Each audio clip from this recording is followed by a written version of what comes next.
At my mom's funeral, my mother-in-law showed up with a smirk. She said, "This house will go to my son. Maybe I should pick a room now." I told her, "Actually, I'm the one getting this house." She argued, "But doesn't a wife's stuff belong to her husband?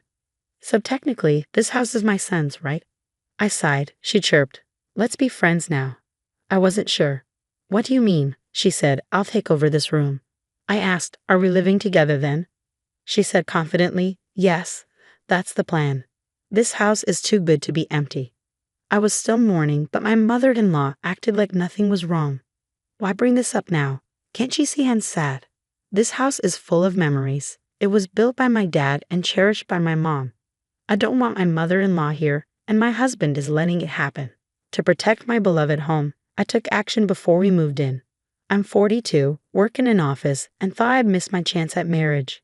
Then I met Michael, 4 years younger, through a friend, and we tied the knot. He's caring and values my input. "Where shall we honeymoon?" "You mentioned Europe, right?" I asked, "But you said you liked the Maldives." "Let's go there," he suggested. "My mom needs to stay with us. Dad's not well, and she's struggling alone," he explained.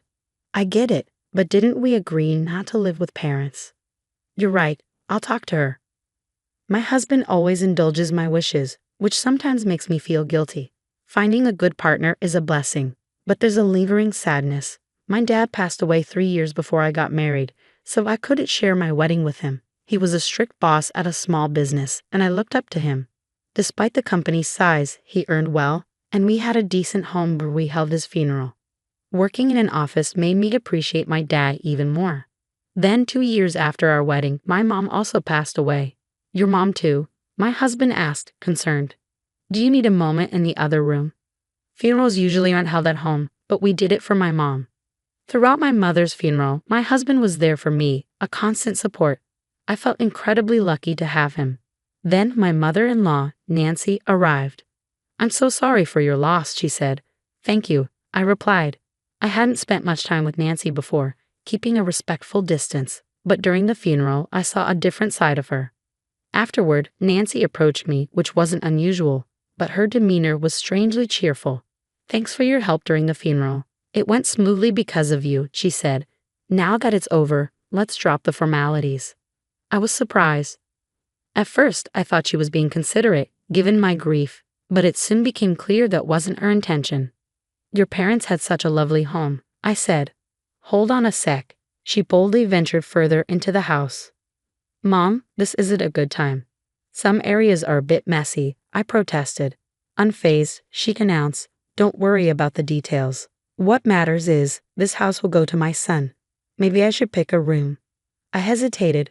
"Mom, actually, I'm the one inheriting this house." She smirked. "Your parents didn't have any other kids, right? And doesn't a wife's stuff belong to her husband? So technically this house is my son's, isn't it?" I sighed. "Is that really how it works?" She chirped. "Let's just get along from now on." I paused. "What do you mean by get along?" She confidently replied, "I mean, I'll take this room. You and Michael will move in later, won't you?" I asked, "So we'll be living together?" She declared, "Exactly. It's settled. Such a grand house shouldn't have empty rooms when 2 people can live here. Finally, I won't have to take care of my husband alone. But my mother just passed away, and my mother-in-law is talking about this. Can't she see how sad I am? I'm starting to get angry, even though the funeral just ended. Why would she joke at a time like this?" My husband overheard our conversation and intervened. "Mom, what are you saying? This isn't the time for this." My mother-in-law brushed it off. "Why are you making such a fuss?" But my husband was firm. "Please leave." He escorted her out. "Sorry, she can be difficult." He'd apologized. "It's okay. Thank you for handling it," I said. In that moment, I appreciated my reliable husband. Yet later, I realized his reason for scolding my mother-in-law was subtly different from mine. 10 days after my mother's funeral, as things calmed down, we talked about my family home. Then my husband made an unexpected suggestion. "This apartment is cramped. Shouldn't we move to my parents' house?" I proposed. "You're right. With more stuff and maybe kids in the future, it's better than this tiny place," he agreed. "So we should start getting ready," he said, then added, "But there's something I want to discuss about the move." "What is it?" I asked. He hesitated. then said, "Considering the big house and empty rooms, I thought maybe my parents could move in with us." "Wait, you mean live together?" I was surprised. My husband is kind, but lately I've noticed something. While I thought he always valued my opinion, maybe he's just going along with things. Could he be too easily swayed? His suggestion about living with my mother-in-law, despite my objections, makes me wonder. He keeps bringing it up, putting my mother-in-law's wishes above mine. I've said it before. We're not living together. I remind him. But Mom won't let it go, he says. I argue. You stood up to her during the funeral. You defended me and said no to living together. Well, yeah, I was mad about her intrusion, but that doesn't mean I'm totally against it. I just didn't think it was the right time to decide, he explains. It's clear. He nods along and passes on my words, but he seems more inclined to agree with my mother-in-law. Plus, despite advocating for proper discussions, he keeps his distance and avoids making firm decisions. Maybe he thinks he's staying neutral, but people like him can be tricky. They convince themselves they're neutral and can make the right calls. It's frustrating. Anyway, I refused to live with someone who barged into my parents' house on the day of the funeral and suggested taking over a room. I've said it before, and I won't budge. Tell your mom that, I tell him. Why? It really bothers you, he responds. Fine, I'll tell her myself. Well, I had mentally prepared for the possibility of living with my in-laws when we got married. Witnessing my mother-in-law's behavior at my mother's funeral made it clear. Living together in my cherished family home, built by my father and lived in by my mother, is out of the question. And now, with my husband's lack of assertiveness apparent, the idea of cohabitation is unthinkable. When my husband relayed my opposition, my mother-in-law directly challenged me, asking why I was against it when we have such a spacious house. She insisted that as Michael's wife, his parents are now mine too. I've already declined living together. I'm sorry, but with my husband's mobility issues, it's too much for me alone, I explain.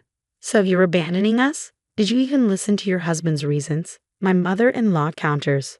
I'm sorry, but after this heartless response, I won't ask anything of you anymore, she retorts.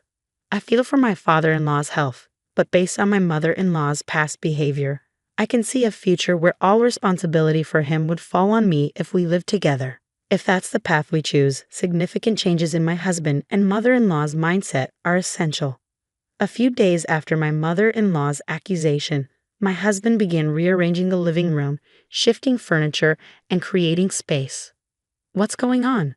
Are we storing boxes here? I inquire. He responds, no, I'm making room for 2 beds. The mention of 2 beds sends a shiver down my spine. Are your parents coming to stay? I cautiously ask. No, they're moving in, starting today. This is truly the worst, he admits. Despite my objections to living together, my husband and mother-in-law have decided on it. She said she wouldn't rely on me anymore, yet she's turning to you instead. Why? I ask. He explains, their lease is up, so we agreed they'd move here instead of renewing. It'll be crowded for 4 people, but we're moving soon, right? Just bear with it for a bit. But that's not what I meant. Why is cohabitation even an option? I've said before I don't want to live with someone who barged into my parents' house on the day of the funeral and suggested taking over a room. I'll talk to Mom. From now on, we'll be living together, so please try to get along, he insists. Why do you always side with your mom? I question him. He explains it's not about favoring her. I consider both your opinions and make a decision. My husband, usually accommodating towards my mother-in-law, seems to have fallen into her cohabitation plan. Maybe he's unknowingly influenced by her, thinking he's making independent choices. I used to see my husband as kind and caring, but paired with my mother-in-law, he becomes quite a challenge, and now I'm reluctantly pushed into living with my in-laws, just as I feared.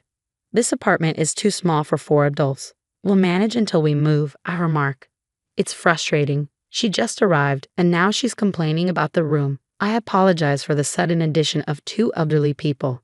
We'll try not to inconvenience you. If your mobility issues cause any problems, please let us know. My father-in-law, Tommy, who has mobility issues, seems better than expected.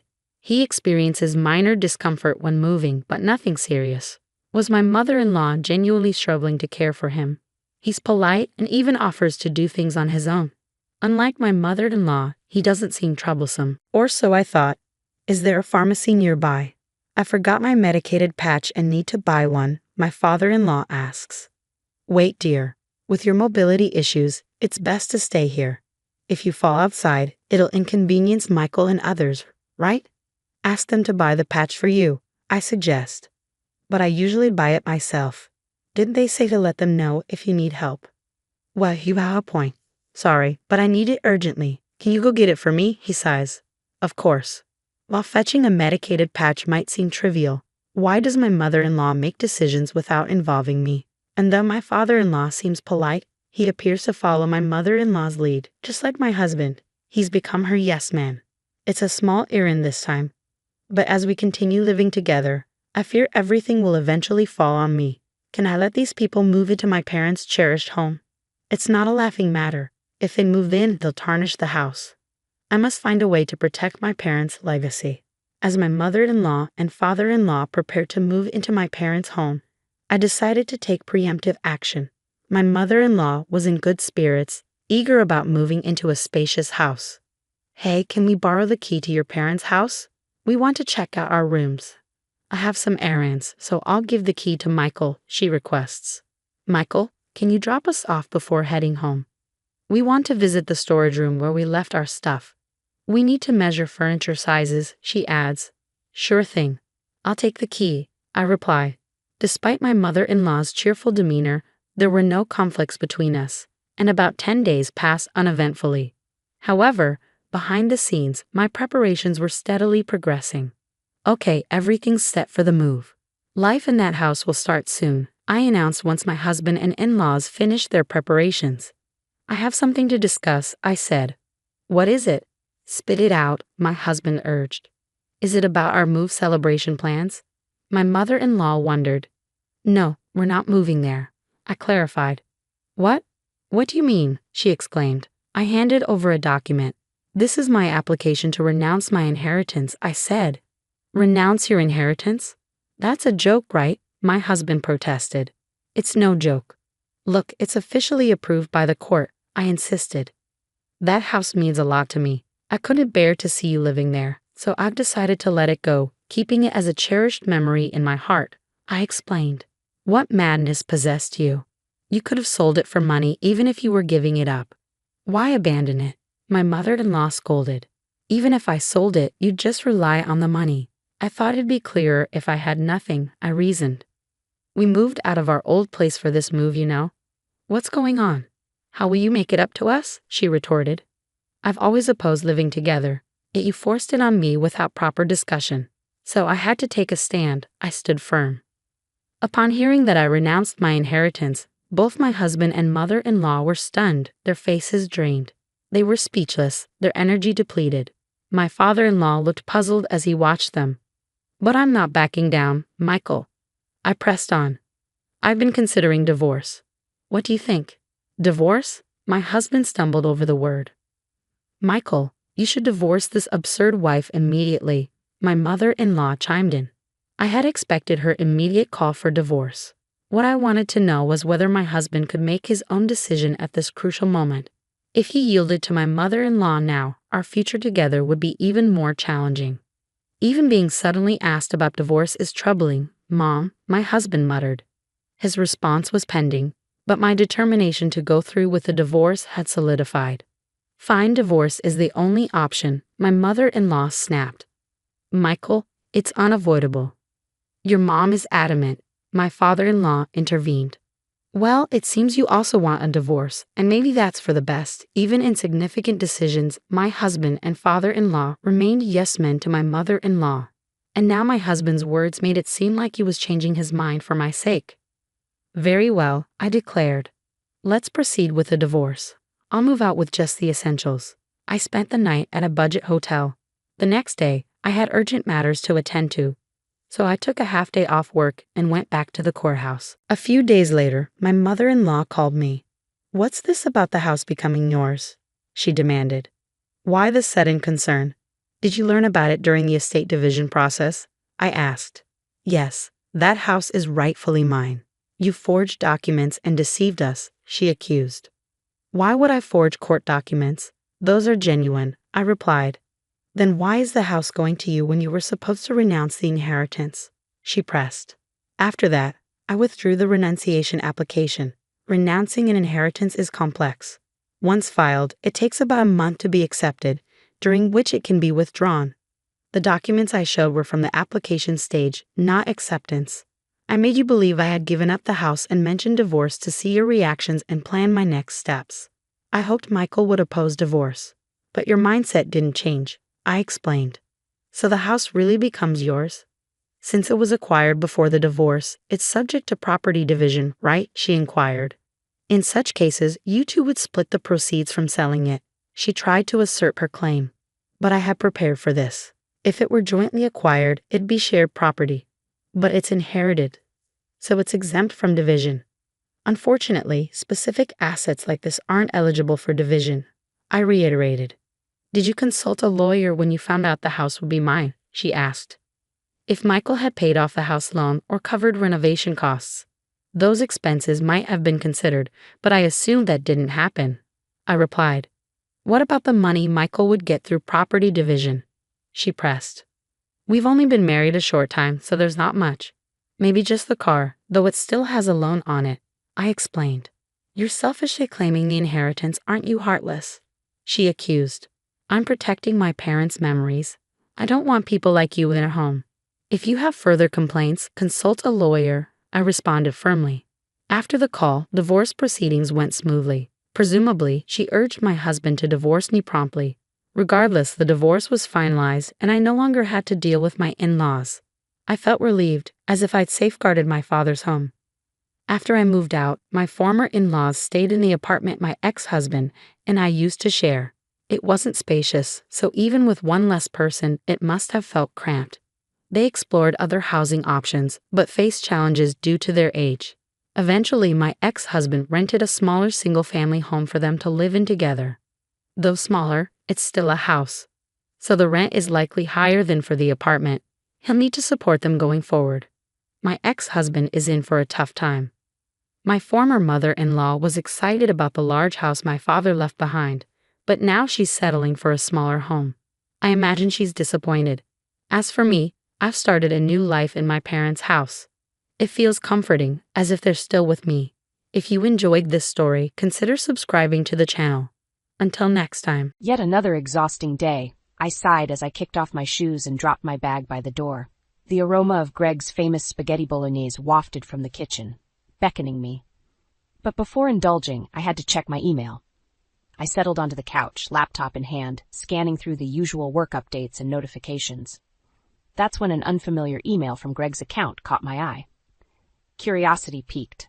I opened it, only to be greeted by a fancy restaurant reservation. For two, my brow furrowed as I reread the details. This couldn't be right. Greg and I hadn't planned any special occasions. A sinking feeling settled in the pit of my stomach as doubts began to surface. Greg? I called out, my voice edged with tension. Can you come here for a second? Moments later, he emerged from the kitchen, that easy grin of his plastered across his face. What's up, babe? I studied him, searching for any tells, but his expression remained infuriatingly nonchalant. Wordlessly, I pivoted the laptop, the incriminating email on full display. Greg's features froze, just for an instant, before that familiar mask of innocence slipped back into place. Oh, that? It's nothing, just a mix-up at work. A mix-up? I echoed, skepticism lacing my words. For a romantic dinner reservation? He shrugged, maintaining an air of indifference that grated on my every nerve. You know how it is, the admin team gets things crossed sometimes. Every fiber of my being screamed that he was lying.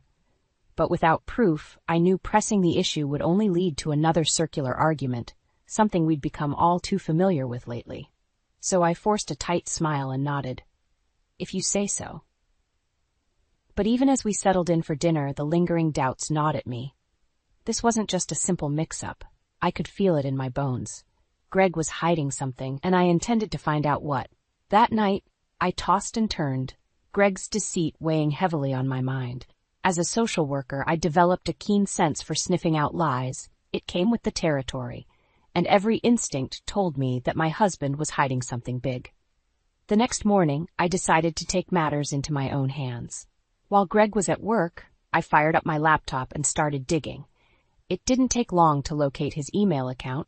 We'd never been the type to hide passwords from each other, at least not until recently. I felt a pang of guilt as I scrolled through his inbox, but my conscience was quickly overshadowed by what I found, a lengthy email chain between Greg and someone saved only as GS. The contents made my blood run cold. Flirtatious banter, intimate details, and plans for secret rendezvous, all right there in black and white. My hands trembled as I copied the damning evidence onto a flash drive, knowing I needed to gather more proof. That's when I remembered the woman I'd seen Greg meeting a few weeks back. At the time, I'd brushed it off as a work contact, but now, I couldn't be so sure. With a renewed sense of determination, I grabbed my keys and headed out, tailing Greg from a discreet distance. I watched as he stopped at a quaint cafe, taking a seat at an intimate corner table. And then she arrived, a petite blonde with a dazzling smile that seemed all too familiar. My heart pounded in my ears as she leaned in, greeting Greg with an affectionate embrace. The way they held each other, the lingering glances, it was painfully intimate, like two lovers reuniting after a long absence. White-hot anger surged through my veins, followed swiftly by a bitter chill of betrayal. In that moment, I knew without a shadow of a doubt, my husband was having an affair. I wanted nothing more than to storm in and confront them both right then and there. But I knew that would only give Greg the upper hand, allowing him to twist the narrative as he so often did. No, I needed to play this smart, gather enough evidence to back him into a corner, leaving him nowhere to hide from the truth. Only then could I truly make him pay for his deceit.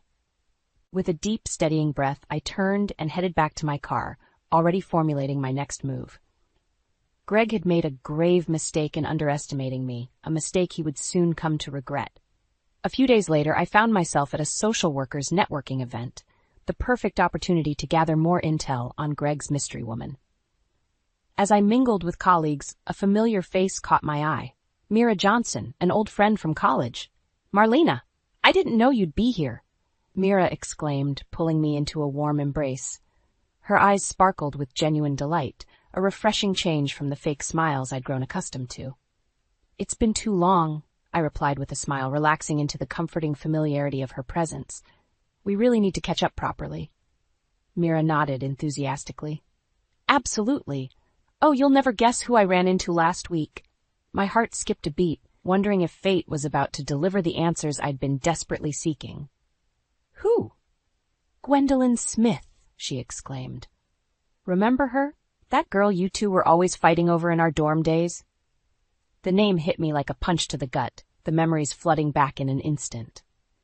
Gwendolyn, the blonde bombshell who'd made our college years a living hell with her petty jealousies and relentless pursuit of any guy who caught her eye, including my then-boyfriend, Derek. "Gwendolyn," I repeated, my tone laced with disdain. "What's she been up to these days?" Mira's expression shifted, her brow furrowing slightly. "Well, that's the thing. She seemed really chummy with your husband, Greg." The words hung in the air like a lead weight, confirming my worst suspicions. It all made sense now. The secret emails, the hushed meetings, the lingering glances. Greg's mysterious woman was none other than my old nemesis, Gwendolyn Smith. That lying, cheating snake, I spat, my hands balling into fists at my sides. He's been carrying on an affair with her this whole time. Mira's eyes widened in shock, her mouth falling open. "No way. Are you serious? Greg always seemed so devoted to you." I let out a humorless laugh, shaking my head bitterly. "Apparently not. That bastard's been playing me for a fool." Anger and humiliation washed over me in waves, threatening to drown me in their intensity. But I couldn't let the emotion consume me. Not yet. I needed to stay focused, to gather enough evidence to nail them both to the wall. "Mira, I need your help," I said, my voice low and urgent. "Tell me everything you know about Gwendolyn and her history with Greg." To her credit, Mira didn't hesitate, launching into a detailed account of their apparent closeness and Gwendolyn's thinly veiled disdain for me. With each new revelation, the pieces fell into place, painting a picture of a calculated, long-simmering scheme for revenge. By the time Mira finished, my jaw was set in grim determination. Greg and his mistress had made a fatal mistake in underestimating me, and they were about to pay dearly for it. That evening, I confronted Greg the moment he walked through the door. "We need to talk," I stated firmly, arms crossed over my chest. He barely batted an eye, shrugging off his jacket with a casual air that made my blood boil. "Sure, what's up?" "Don't play dumb with me," I snapped, glaring at him. "I know all about your little affair with Gwendolyn Smith." For a split second, Greg's mask slipped, his eyes widening ever so slightly, but he quickly recovered, letting out a dismissive scoff. "Gwendolyn? Are you serious right now? That's just crazy talk." "Is it?" I challenged, stepping closer until we were nearly nose to nose. "Because I have proof, Greg. Emails, eyewitness accounts, everything." His gaze hardened, jaw clenching. "You've been spying on me? Real classy, Marlena. Don't you dare try to turn this around on me." I exploded, my voice rising with each word. "You're the one carrying on an affair behind my back." Greg's expression darkened, an ugly sneer twisting his features. "Maybe if you hadn't been so wrapped up in your precious career, I wouldn't have had to look elsewhere for attention." The words hit me like a slap across the face, striking at the very insecurities he knew I harbored. For a moment I faltered, doubts creeping in, until I remembered the truth staring me in the face. "Don't try to play the victim here," I spat, regaining my fire. "This has nothing to do with me or my job. It's about you and your sick need for attention, no matter who you have to hurt in the process." Greg opened his mouth, likely to spew more venom, but I cut him off with a raised hand. "Save it. I'm done listening to your lies." I stepped back, squaring my shoulders with renewed determination. "From now on, I'll be fighting fire with fire. And when the smoke clears, you and your little mistress are going to wish you'd never crossed me." With that, I turned on my heel and stormed out, slamming the door behind me with a satisfying bang. I could feel the tide shifting, the paradigm between us irrevocably altered. Greg's betrayal had awakened a fury within me that wouldn't be sated until he paid the ultimate price. As I slid behind the wheel of my car, a plan began to take shape. If Greg wanted to play dirty, then so be it. But this time, I'd be holding all the cards. The first step? Gathering undeniable proof of his misdeeds, the kind that would leave no room for his usual manipulation tactics. I knew just where to plant a hidden camera to catch him in the act, red-handed. With a grim smile, I started the engine and peeled out of the driveway, my sights set on victory. Greg had made his bed, and now it was time for him to lie in it. Permanently. The hidden camera was a stroke of genius. I'll give myself that. Within days, I had all the proof I needed of Greg's sordid affair, captured in damning high definition. I watched in sickened silence as the footage played out, Greg and Gwendolyn tangled in a heated embrace, their bodies moving in a sickening rhythm. But it was the conversation that followed which truly sealed their fates. "We have to be more careful," Gwendolyn purred, running a perfectly manicured nail down Greg's bare chest. "Marlena's already getting suspicious." Greg let out a derisive snort. "Let her suspect all she wants. By the time she figures it out, it'll be too late." My grip tightened on the computer, knuckles straining white. Too late for what? As if reading my mind, Gwendolyn continued, "You're sure you can pull strings to get me that promotion over her? I'd hate for all this." She gestured between them with a salacious grin. "To be for nothing." "Consider it done," Greg replied with an arrogant smirk, pulling her closer. "Marlena's been living on borrowed time at that company. Once I tarnish her reputation, they'll have no choice but to overlook her for the job." White-hot fury blazed through me as the harsh reality crystallized. This wasn't just about broken vows. It was a calculated scheme to sabotage my career, my livelihood. To take everything I'd worked so hard to build and grind it into the dirt. In that moment, the floodgates burst open, unleashing a torrent of rage and betrayal unlike anything I'd ever felt. How could he? After everything we'd been through, everything I'd sacrificed to build this life with him, I wanted to scream, to hurl the laptop across the room until it shattered into a million pieces. But I didn't, couldn't, not yet. No, I needed to stay in control, to approach this strategically, like the clinical professional I was trained to be. Only then could I extract the revenge they so richly deserved. With a deep, steadying breath, I closed the laptop and began pacing, my mind already whirring with potential scenarios. I could take the evidence to the company, effectively torpedoing Greg's plans to undermine me. But that felt too impersonal, too corporate and detached. No, I needed a more visceral form of retribution. A public humiliation that would cut to the core of their arrogance and leave them disgraced, their reputations in tatters. A slow, wicked smile curved my lips as the perfect plan took shape. I would let them have their little dinner date, let them revel in their perceived victory, only to pull the rug out from under them in the most brutal, comprehensive way possible. Yes, Greg and Gwendolyn would get their comeuppance, all right, and by the time I was through with them, they'd be lucky if the ashes of their shattered lives were enough to fill a teacup. With a renewed sense of purpose, I began making arrangements, the gears of my meticulously crafted revenge already in motion. They wanted to play dirty? Fine by me. This was war, and I didn't intend to take any prisoners. The annual company gala was in full swing, a glittering affair filled with the city's social elite. Greg and Gwendolyn swept in like royalty, reveling in their perceived victory over me. Little did they know, I had a few surprises in store. As the evening progressed, I bided my time, waiting for the perfect moment to strike. Finally, as Gwendolyn took the stage to accept her undeserved promotion, I made my move. Before we proceed, I called out, my voice ringing clear across the hushed ballroom. All eyes turned towards me, but I kept my gaze locked on the stunned expressions of my traitorous husband and his mistress. I'm afraid there's been a terrible mistake, I continued, striding forward with purpose. You see, this promotion was meant for me until certain individuals conspired to undermine my reputation through lies and deceit. A murmur of confusion rippled through the crowd as I produced the sleek remote control, thumbing the button to project the incriminating footage onto the massive screen behind me.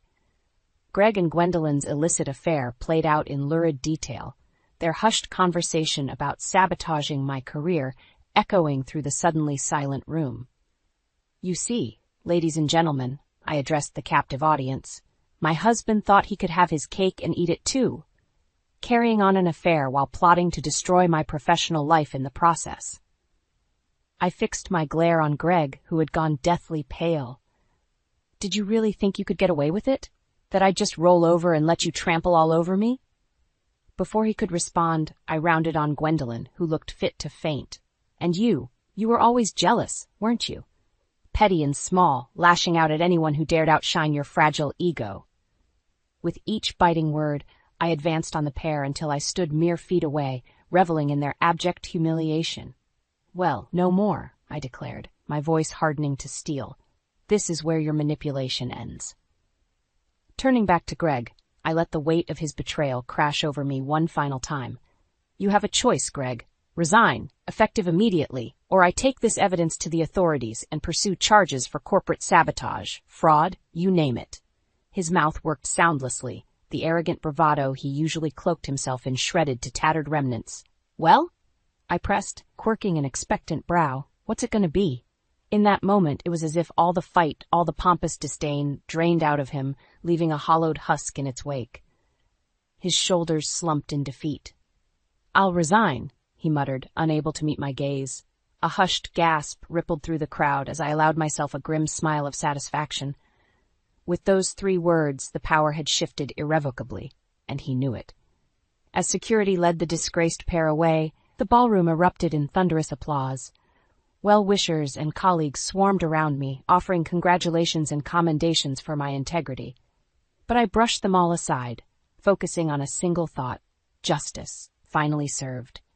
And it tasted sweeter than I could have ever imagined. The gala's afterglow still lingered as the crowd thinned out, leaving only a smattering of revelers. I stood off to the side, savoring a well-earned glass of celebratory champagne. Marlena? The familiar voice made me turn to find my boss, Jonathan, regarding me with a mixture of awe and respect. I can't begin to express how impressed I am by the way you handled this situation. I offered him a gracious nod, the bitterness of Greg's betrayal finally starting to ebb. I only did what was necessary to protect the company's integrity. Jonathan shook his head firmly. It was more than that. It was an incredible show of character and resilience in the face of such underhanded tactics. His gaze turned solemn. I'm deeply sorry you had to endure such a violation of trust from someone you loved. The words hung heavy in the air, raw emotion welling up. But I swallowed it down, lifting my chin. Thank you. But that's all in the past now. I managed a small smile. I'm just glad the truth finally came to light. As are we all, Jonathan agreed with feeling, which is why I wanted you to be the first to know. The leadership position is yours if you'll accept it. You've more than proven your mettle. A surprised breath escaped me as the implication sank in. After everything, I was being rewarded with the very promotion that Snake Gwendolyn had schemed so ruthlessly to steal. Poetic justice, indeed. I thank you, Jonathan, I replied, equal parts humbled and elated. You can count on me to give my full dedication to this new role. A smattering of cheers and applause broke out as word spread, a small crowd gathering to offer their congratulations. I accepted them all with as much grace as I could muster, still reeling slightly from the whirlwind of the past 24 hours. Eventually, the well-wishers dispersed, leaving me alone with my thoughts. As my gaze swept over the opulent ballroom, now devoid of its glamorous trappings, a profound sense of closure washed over me. This chapter of my life, the one marred by Greg's poisonous deception, was officially closed, and a new one beckoned, brimming with hard-earned promise and the respect of my peers. Perhaps for the first time since this nightmare began, I allowed the tension to bleed from my shoulders, exhaling a deep, cleansing breath. Greg and his tawdry schemes held no power over me anymore. I was free. As for what lay ahead, only time would tell. But one thing was certain, I would greet it head-on, bolstered by an unshakable self-belief forged in the fires of sweet, well-deserved revenge. Yes, the future was looking brighter than ever, and I had every intention of basking in its warm, liberating glow. A few months later, I settled into the plush leather chair behind my new desk, surveying my freshly appointed office with a contented smile. The past few weeks had been a whirlwind of settling into my hard-won leadership role, but the swirl of activity was an invigorating change of pace, one I welcomed with open arms. A soft knock at the door pulled me from my reverie. "Come in." Mira poked her head in, beaming. "Hey you, got a second?" "For you, always." I waved her inside. "What's up?" "Oh, not much," she said airily, sliding into the chair across from me. "Just thought I'd pop in and see how the big boss lady is adjusting to life at the top." I rolled my eyes good-naturedly. "Please, it's not that grand. Just a new set of challenges, that's all." "Uh-huh, and I'm sure you're tackling them all with your usual flair." Mira's expression turned serious. "Honestly, Marlena, I'm really proud of you for how you handled that whole mess with Greg. You could have easily crumbled, but instead you rose up stronger than ever." My chest swelled with a mixture of pride and humility. Coming from someone like Mira, whose friendship and support had been utterly invaluable these past months, the words carried profound weight. "Thank you," I replied simply, holding her gaze. "I couldn't have done it without you, and the other amazing women in my life who had my back." Mira nodded, seemingly satisfied before that familiar mischievous glint returned to her eye. "So, now that you're all professional and important, does this mean you'll be too busy for us regular folk?" I barked out a laugh. "Get out of here with that. You know you're stuck with me." "Good," she grinned, "because I wouldn't have it any other way. We celebratory drinks tonight? My treat?" "You're on," I agreed with a smile, already feeling the burdens of the day melting away at the prospect of an evening of laughter and commiseration with my closest friend. As Mira excused herself, I leaned back in my chair, basking in the quiet satisfaction of a life and career finally back on track. Greg's betrayal still stung, that much was undeniable, but the ache had faded into a dull throb, easier to compartmentalize with each passing day. A faint buzzing from my computer caught my attention, a news alert with Greg's name in the headline. I clicked through, unsurprised to find it was another sordid account of his continued downward spiral in the aftermath of our very public, very messy split. Gwendolyn's name featured prominently as well, cementing her role as his partner in undoing. According to the reports, she'd relocated to someplace far away, her misguided ambition to take what wasn't hers, ultimately her own undoing. I exhaled a soft snort, shaking my head. Let them wallow in the squalor of their self-made misery. As for me, I was too busy thriving to spare them a second thought.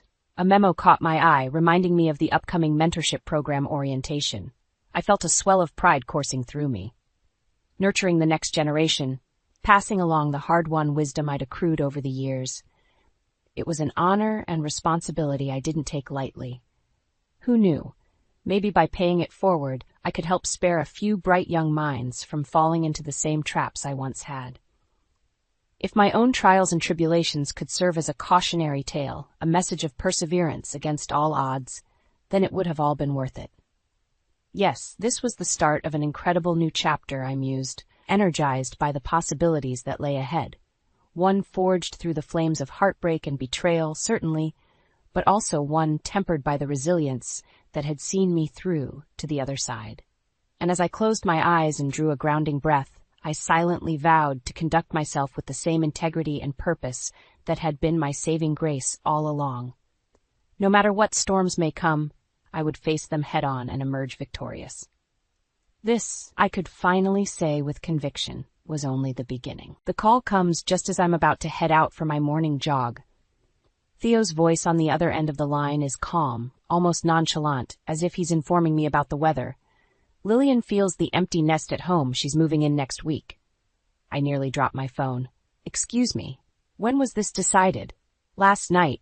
Mom's been struggling since Dad passed, and I think it's best if she's with family. And you didn't think to discuss this with me first? I can feel my blood pressure rising. Marin, she's my mother. Where else is she supposed to go? That's not the point, Theo. We're supposed to be a team. You can't just make unilateral decisions like this. Look, it's just for a little while until she gets back on her feet. It won't be that bad.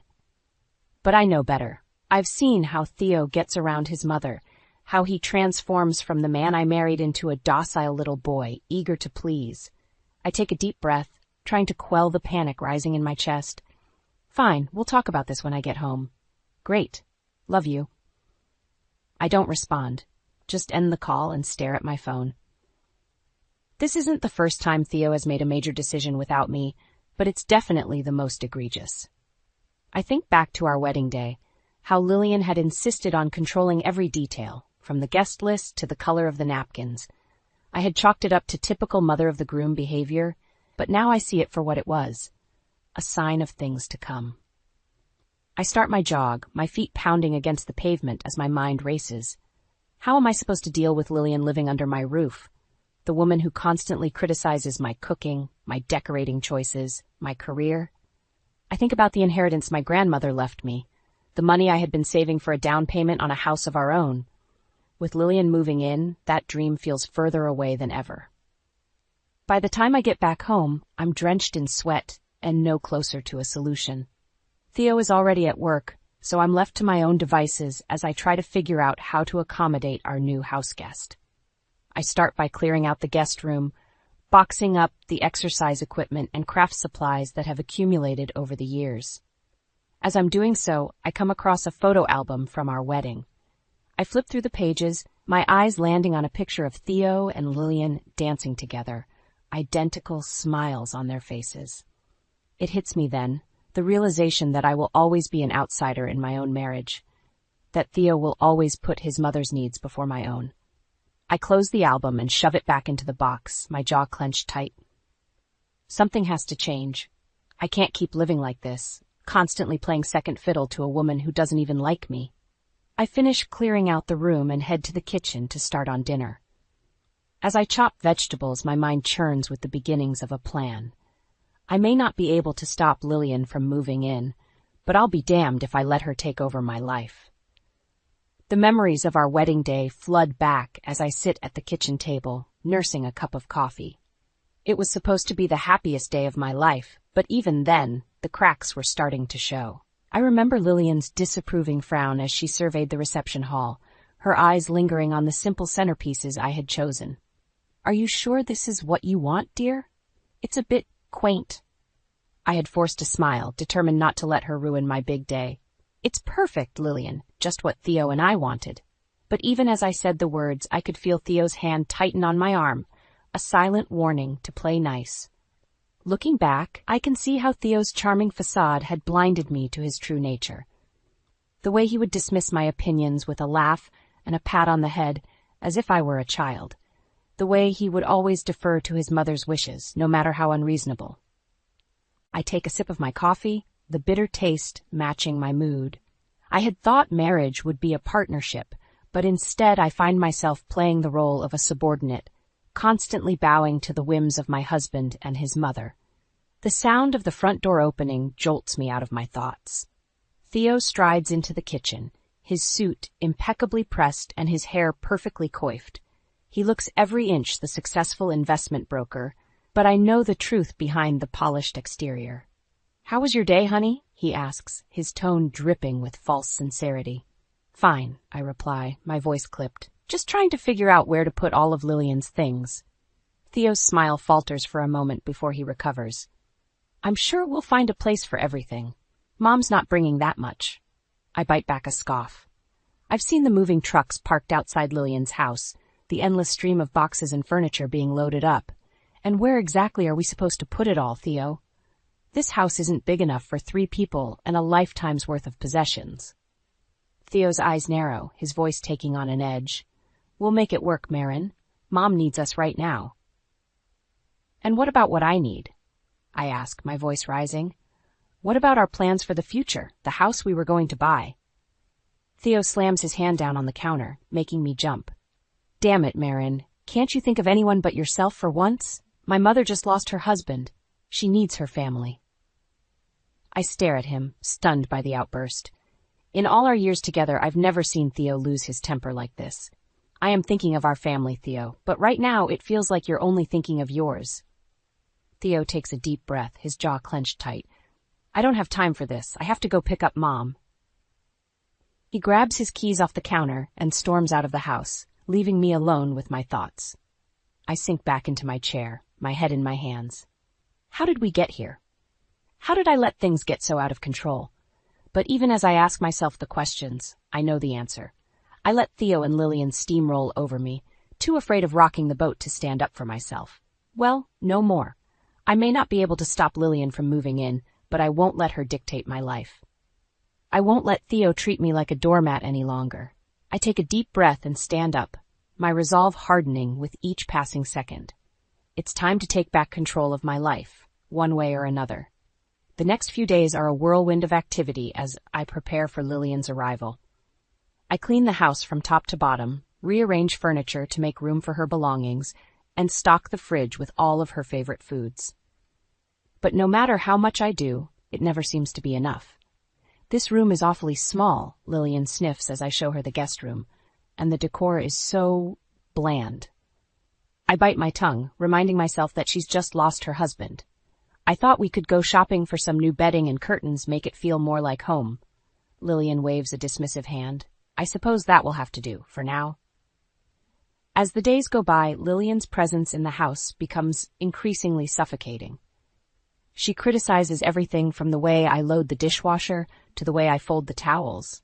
She rearranges my kitchen cabinets and moves my furniture without asking. But the final straw comes when I overhear her talking to Theo one evening. "Really, Theodore, I don't know how you stand it," she says, her voice dripping with disdain. "Living in this tiny house with a wife who can't even keep it properly decorated." I feel my blood boil as Theo's response floats down the hallway. "I know, Mom, but what can I do?" Marin is stubborn. "You need to put your foot down," Lillian insists. "Take control of the situation. You're the man of the house, after all." I can't listen to any more. I storm into the living room, my eyes blazing with anger. "How dare you?" I hiss at Lillian. "This is my home, and you have no right to come in here and start making demands." Lillian looks at me with a smirk. "Oh, please, this isn't a home. It's a shoebox, and you, my dear, are hardly qualified to be running it." I turn to Theo, expecting him to defend me, but he just stands there, his eyes fixed on the floor. "Theo?" I prompt, my voice shaking. "Are you going to let her talk to me like that?" Theo finally looks up, his expression unreadable. "Marin, please, don't make this harder than it needs to be." I stare at him in disbelief. "Harder than it needs to be? Your mother just insulted me in my own home, and you're taking her side?" "I'm not taking anyone's side," Theo argues. "I just think we all need to calm down and find a way to make this work." I shake my head, hot tears stinging my eyes. "I can't believe this. I can't believe you." I turn and flee the room, slamming the bedroom door behind me. I sink down onto the bed, my body shaking with sobs. How did I let things get this bad? How did I let Theo and Lillian walk all over me for so long? But even as I wallow in self-pity, A small voice in the back of my mind whispers that it's not too late, that I can still take back control of my life. I think of the inheritance my grandmother left me, the money I had been saving for our future. I think of how Theo had promised we would use it to buy a house of our own, start a family. But now, with Lillian living under our roof and Theo catering to her every whim, that future seems further away than ever. I wipe my eyes and take a deep breath, my resolve hardening. I won't let them take that away from me. I won't let them dictate how I live my life. I reach for my phone and dial a number I never thought I would need. "Hello," I say when the receptionist answers. "I need to speak with a lawyer. It's about my husband." The meeting with the lawyer is eye-opening, to say the least. I sit in his office, my hands clasped tightly in my lap as he looks over the documents I've brought with me. "It seems your husband has been less than forthcoming about his financial situation," the lawyer says, his brow furrowed. "Based on these bank statements, his investments are not nearly as lucrative as he's led you to believe." I feel a sinking sensation in the pit of my stomach. "What do you mean?" The lawyer sighs, leaning back in his chair. "Mrs. Bridges, I believe your husband has been using your inheritance to fund his mother's lifestyle. The money he claims to be investing is actually being funneled into her accounts." I stare at him in shock, my mouth hanging open. That can't be true. Theo wouldn't do that to me. The lawyer gives me a sympathetic look. "I'm afraid the evidence suggests otherwise. Your husband has been systematically draining your joint accounts for months." I feel like I've been punched in the gut. All this time, I thought Theo and I were working towards a common goal, a future together. But now I see that he's been lying to me, using me for my money. I think back to all the times he's dismissed my concerns about our finances, telling me not to worry, that he had everything under control. How could I have been so blind? I leave the lawyer's office in a daze, my mind reeling with the implications of what I've learned. When I get home, I find Theo and Lillian in the living room, sipping tea and chatting like old friends. "Marin, there you are," Theo says, his voice all false cheer. "I was just telling Mom about our plans for the weekend." I feel a surge of anger course through me. "What plans, Theo? The ones where you take more of my money to fund your mother's shopping sprees?" Theo's face goes white, his eyes widening in shock. "What are you talking about?" I throw the bank statements down on the coffee table. "I'm talking about how you've been lying to me, stealing from me, using my inheritance to pay for your mother's extravagant lifestyle." Lillian scoffs, rolling her eyes. "Don't be so dramatic, Marin. Theo is just being a good son, taking care of his family." I whirl on her, my eyes blazing. Taking care of his family? By stealing from his wife? By betraying my trust? Theo stands up, his hands held out in a placating gesture. "Marin, please let me explain." But I'm done listening to his excuses. "Explain what, Theo? How you've been using me all these years? How you never really loved me at all?" Theo's face hardens, his voice growing cold. "Don't be ridiculous. Of course I love you. But Lillian is my mother. I have to take care of her." I shake my head, tears streaming down my face. "No, Theo, you have to take care of your wife. You have to be honest with me, respect me. But you've done none of those things." I turn to leave, but Theo grabs my arm. "Marin, wait, we can work this out." I yank my arm away, my voice trembling with rage. "No, we can't. Not anymore. I won't be your doormat any longer. I won't let you and your mother control my life." I storm out of the room, my heart pounding in my chest. I know what I have to do now. I have to take back control of my life, my future. And I know just where to start. The next morning, I'm back in the lawyer's office, a plan forming in my mind. I've spent the night tossing and turning, my anger and hurt fueling my determination to make Theo and Lillian pay for what they've done. "I want to file for divorce," I tell the lawyer, my voice steady despite the butterflies in my stomach. "And I want to make sure Theo can't touch a penny of my inheritance." The lawyer nods, his expression serious. "Based on what you've told me, we have grounds for a strong case. Theo's financial infidelity is a clear violation of your prenuptial agreement." I feel a flicker of hope at his words. When Theo and I got married, I insisted on a prenup to protect my inheritance. At the time, he had laughed it off, telling me we would never need it. Now, I'm grateful for my foresight. "What about Lillian?" I ask, my jaw clenching at the thought of my mother-in-law. "Can we prove she was involved in the fraud?" The lawyer hesitates for a moment before answering. It may be more difficult to implicate her directly, but we can certainly make a case for her being a beneficiary of Theo's actions. If we can show that she knew about the misappropriation of funds and did nothing to stop it, we may be able to hold her accountable as well. I nod, my mind racing with possibilities. I want to make sure she doesn't get a dime of my money. She's been living off of me for too long. We'll do everything we can to ensure that doesn't happen, the lawyer assures me. In the meantime, I recommend you start gathering any evidence you can find of Theo's financial misdeeds. Bank statements, receipts, anything that shows a pattern of misconduct. I leave the office with a newfound sense of purpose, my steps lighter than they've been in months. When I get home, I find Theo in the kitchen, his face drawn and haggard. "Where have you been?" he asks, his voice tight with accusation. "I've been calling you all morning." I shrug, my expression cool and composed. "I had some errands to run, not that it's any of your business." Theo's eyes narrow, his mouth twisting into a sneer. "Everything you do is my business, Marin. You're my wife." I laugh, the sound harsh and bitter. "Your wife? Is that what you call someone you lie to and steal from?" Theo takes a step towards me, his fists clenched at his sides. "I did what I had to do to take care of my family. My mother needed help, and I provided it. With my money," I spit back. "Without my knowledge or consent. That's not taking care of your family, Theo. That's betrayal." Theo's face reddens, his voice rising to a shout. "You're one to talk about betrayal. Running off to see a lawyer behind my back, plotting against me." "Plotting against you?" I echo, my own voice rising to match his. "You're the one who's been plotting, Theo. Plotting to use me, to drain me dry. Well, guess what? The jig is up. I know everything, and I'm not going to take it anymore." Theo takes a step back, his expression wary. "What are you saying, Marin?" I take a deep breath, my heart pounding in my chest. "I'm saying I want a divorce, Theo. I want you and your mother out of my life for good." Theo stares at me, his mouth hanging open in shock. "You can't be serious." I meet his gaze, my eyes hard and unyielding. "Oh, I'm serious, Theo. Dead serious, and I'm just getting started."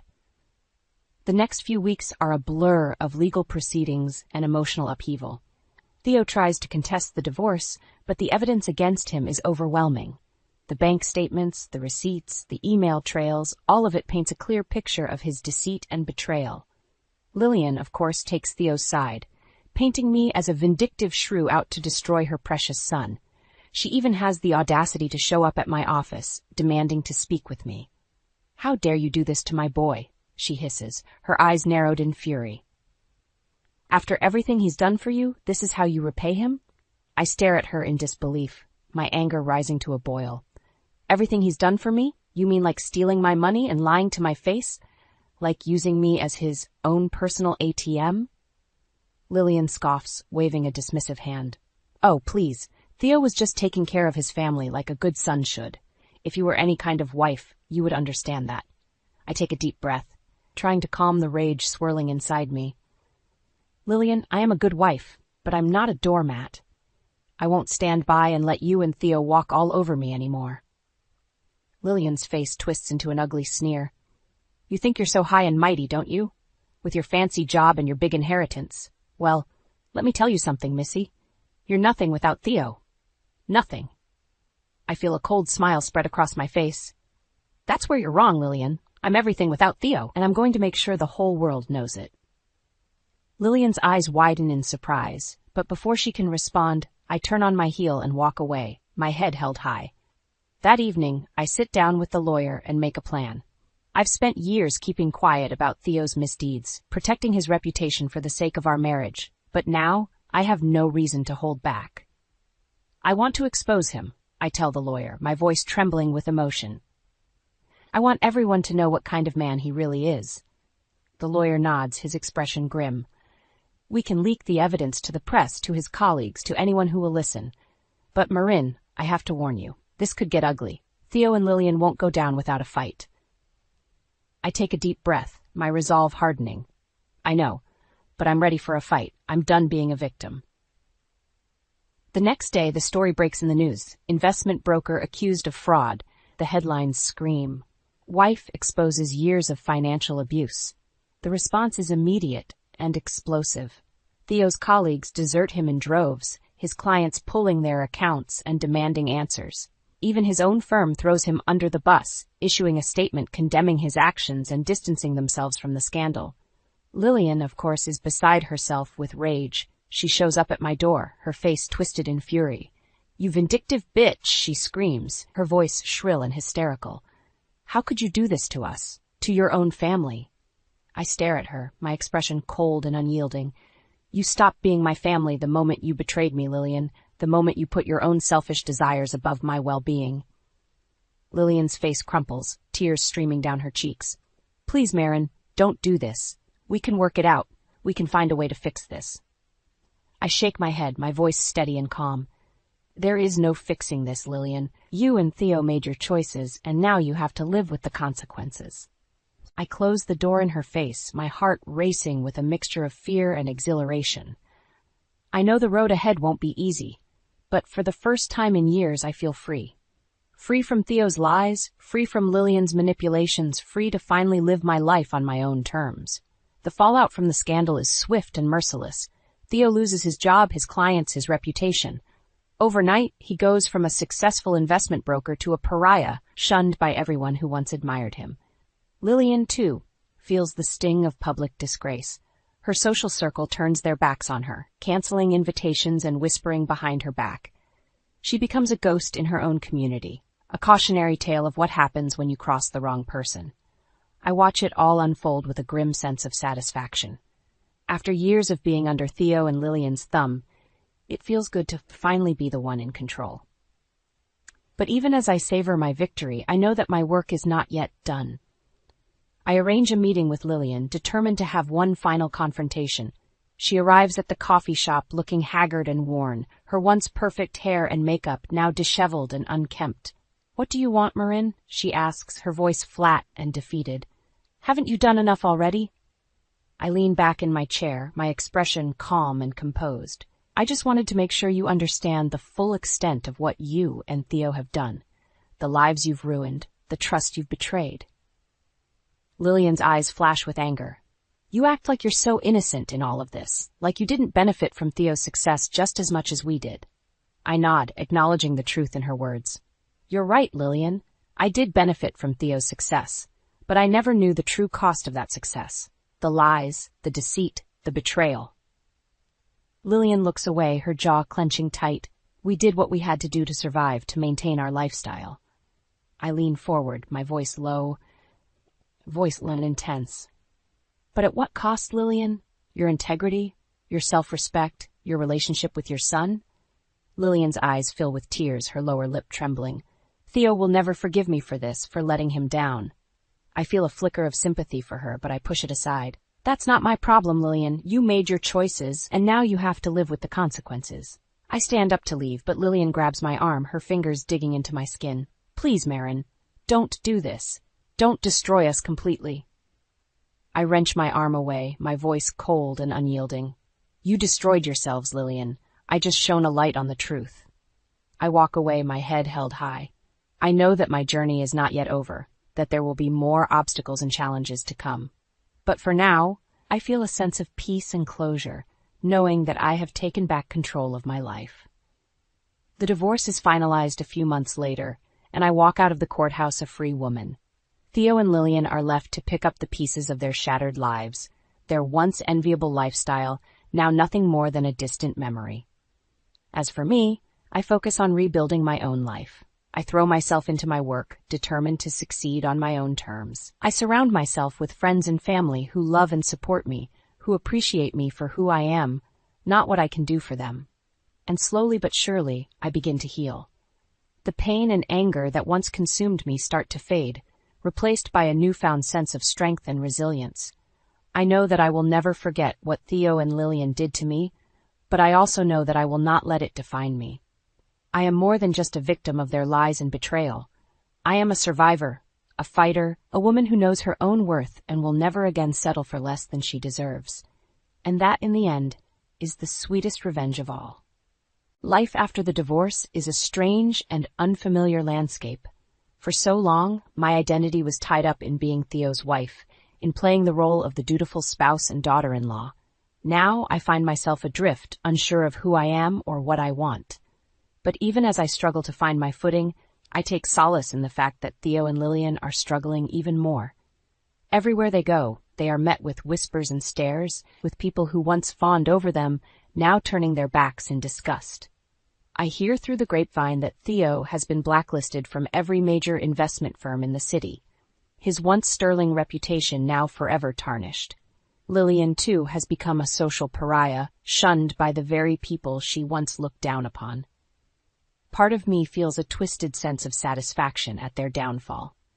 After all the pain and betrayal they put me through, it feels like justice to see them finally facing the consequences of their actions. But another part of me knows that revenge is a hollow victory. It may feel good in the moment, but it doesn't change what happened. It doesn't erase the years of lies and deceit, the trust that was so brutally shattered. And so I focus on moving forward. I throw myself into my work, taking on new projects and challenges that push me out of my comfort zone. I start seeing a therapist, working through the trauma and pain of my failed marriage. Slowly but surely I begin to rebuild my life. I make new friends, people who value me for who I am, not what I can do for them. I take up new hobbies, exploring parts of myself that I never had the chance to before, and as I do, I start to realize that my marriage to Theo was not the end of my story. It was just one chapter, a painful and difficult one, but one that I survived. And now, I have the chance to write a new chapter, one filled with hope and possibility.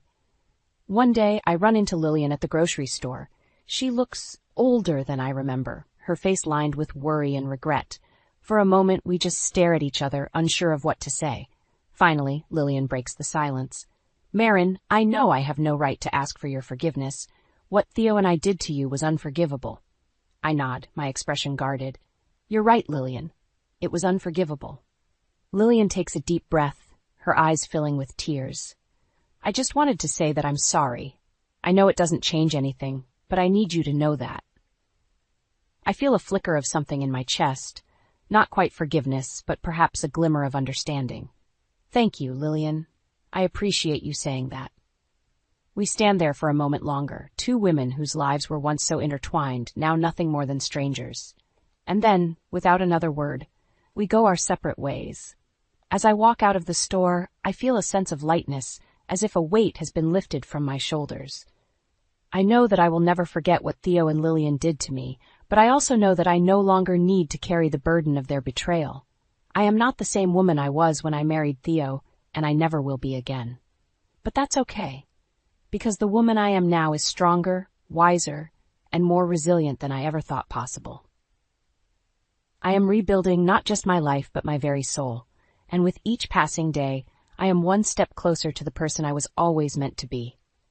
It's not an easy journey, but it's one that I am finally ready to take. And as I walk out into the bright sunlight, I feel a sense of hope and possibility that I haven't felt in years. The future is wide open, and for the first time in a long time, I am excited to see where it will take me. "Evan, why was the watch I gave you yesterday sitting in the trash? You thanked me for it when you received it. Didn't you like it?" My voice trembled with a mix of confusion and anger. Evan looked up from his lobster, eyebrows raised, completely unfazed. "What are you talking about, Jessica? It's just a watch." "Just a watch." I put down my fork, my hand shaking. "It was an anniversary gift. You said you loved it. Now I find it in the trash?" He sighed, exasperation etched on his face.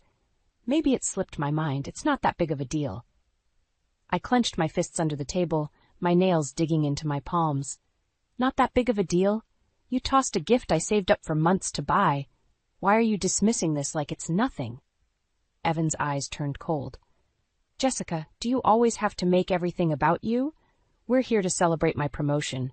Can't we just enjoy the evening?" "I want to enjoy the evening, Evan, but how am I supposed to when you clearly don't respect me or my feelings?" I leaned forward, trying to contain my rising frustration. He leaned back, crossing his arms. "I respect you, but you're overreacting. It's just one gift. Don't blow this out of proportion." I swallowed the lump in my throat. "This isn't about the watch, Evan. It's about your attitude. You've been so distant lately, like I don't matter." He rolled his eyes. "Jessica, I've been busy with work. You wouldn't understand the pressures I'm under." My voice dropped to a whisper. You think I don't understand pressure? I manage the house, I take care of Lily, and I work too. But at least I try to make you feel special. Evan scoffed. Look, I'm here now, aren't I? Can we just drop it? I struggled to hold back tears, but I knew I couldn't ruin the night further, especially in a public place. I took a deep breath and nodded. Fine, let's drop it. The rest of the dinner was a strained silence, the joyous occasion overshadowed by the suffocating tension between us. Even the lavish setting of the restaurant couldn't mask the coldness that enveloped our table. As the waiter brought the dessert, Evan's phone vibrated. He glanced at the screen. It's a work call. Excuse me. He stood up and walked towards the exit. I stared at his untouched creme brulee and sighed. Was this really my life now? Always second to his job, always discarded like the watch. When he returned, he slid back into his seat with a forced smile. Sorry about that. Crisis averted. Maybe next time just leave the phone, I said, unable to keep the edge out of my voice. He didn't respond, just continued eating like nothing had happened. I watched him, trying to decipher the man I married 12 years ago. Where had we gone wrong? As we left the restaurant, Evan's hand brushed mine. For a fleeting moment, I hoped he would show some sign of remorse, but his grip was limp, indifferent. He hailed a cab, and we headed home in silence, the darkness of the Chicago night mirroring the chasm between us. When we arrived, Evan went straight to his office. I wandered into the living room, sinking into the couch. I could hear Lily's soft breathing from her bedroom. Mommy? Her small voice startled me. Lily, sweetie, what are you doing up? I asked, patting the spot next to me. I couldn't sleep. I had a bad dream, she said, climbing onto my lap. I hugged her tightly, drawing comfort from her warmth. It's okay, baby. Mommy's here. But as I held her, the uncertainty gnawed at me. Evan's behavior tonight was just the tip of the iceberg, and I had a sinking feeling there was much more lurking beneath the surface. As I tucked Lily back into bed, I made a silent vow. Whatever it took, I would get to the bottom of this. I would uncover the truth, no matter how painful it might be. The next morning, I stood over the sink, lost in thought as I scrubbed the dishes. Lily was coloring quietly at the kitchen table. The sun shone through the window, casting a warm glow, but the tension from last night's dinner still hung heavy.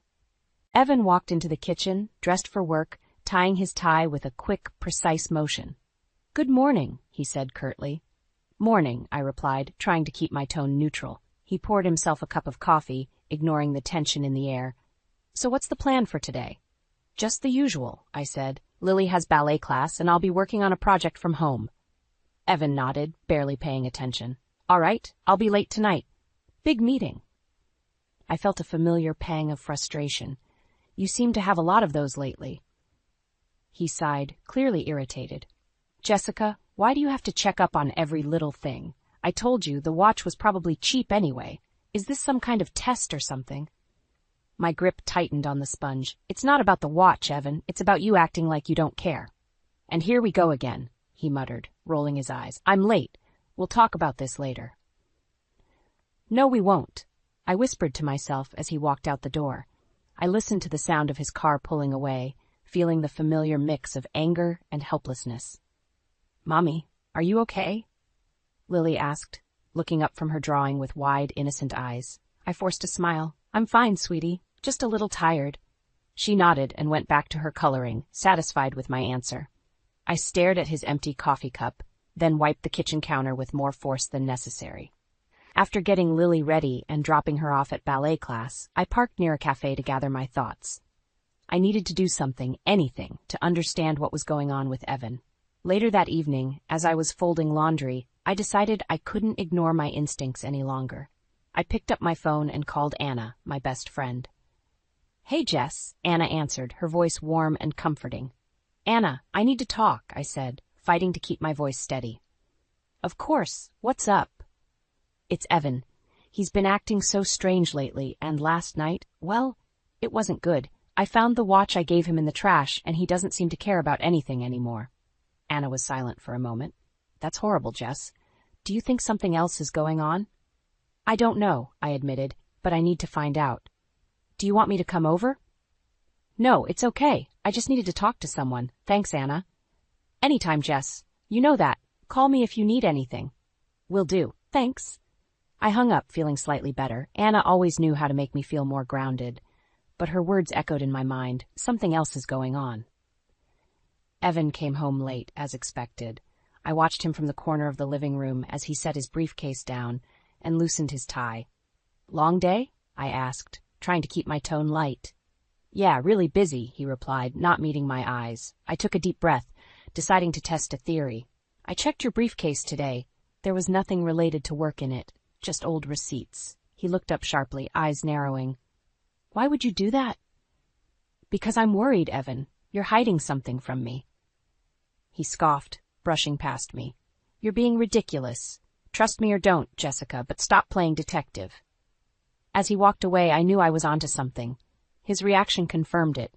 There was more to this than long work hours and forgotten gifts, and I was determined to uncover the truth, no matter what it took. The next evening, once Lily was asleep, I couldn't shake the growing suspicion gnawing at my mind. I decided to take a bold step. I slipped into Evan's office and quietly opened his desk drawers. My heart pounded as I rummaged through stacks of papers and folders. Then, buried under a pile of documents, I found a small envelope. My fingers trembled as I pulled it out and opened it. Inside were several photos, intimate photos of Evan with another woman. Rage and hurt surged through me. This was it. This was the confirmation I dreaded but needed. Evan walked in, catching me off guard. What the hell are you doing in here? He snapped, eyes blazing with anger. I held up the photos, my hand shaking. Do you recognize yourself in these photos, Evan? How could you betray us like this? His face darkened, and for a moment he looked like a stranger. You went through my stuff? That's a new low, Jessica. Don't turn this around on me, I seethed. You're the one who's been lying and sneaking around. He tried to snatch the photos from my hand, but I pulled away. These are private. You had no right. They're proof, I shot back, voice breaking with emotion. Of your betrayal, of everything you've put us through. Evan's expression turned cold and calculating. Jessica, you always overreact. You think you can come in here, dig through my things and play the victim? Grow up. I couldn't believe what I was hearing. You're unbelievable. After everything we've been through, everything I've done for you, this is how you repay me? He shrugged, completely unapologetic. Maybe if you weren't so controlling, we wouldn't be in this mess. Controlling? I trusted you, Evan. I thought we were happy. Funny thing about happiness, he said with a sneer. It's different for everyone, and you clearly weren't enough for me. His words stung like a slap in the face. Then why stay? Why lie and cheat? Why drag me and Lily into this nightmare? He exhaled sharply, looking almost bored. Convenience. It's easier to keep things as they are. But now you're pushing, and maybe it's time we change the arrangement. I couldn't let him get away with this, not without a fight. You think you can have your cake and eat it too? Well, guess what, Evan? I'm done being your convenient wife. He smiled, but it was a cruel, hollow gesture. Good luck, but don't expect me to play nice when you're tearing apart our lives over some petty jealousy. This isn't jealousy, it's betrayal, and now, everyone will know the real you. I stormed out of his office, clutching the photos. My determination solidified. This wasn't over. I would expose him for the lying, cheating coward he was. In the living room, I collapsed onto the couch, phone in hand. I dialed the number of a private investigator I had found online a few days ago. Hello, Mr. Thompson? My name is Jessica Harper. I need your help.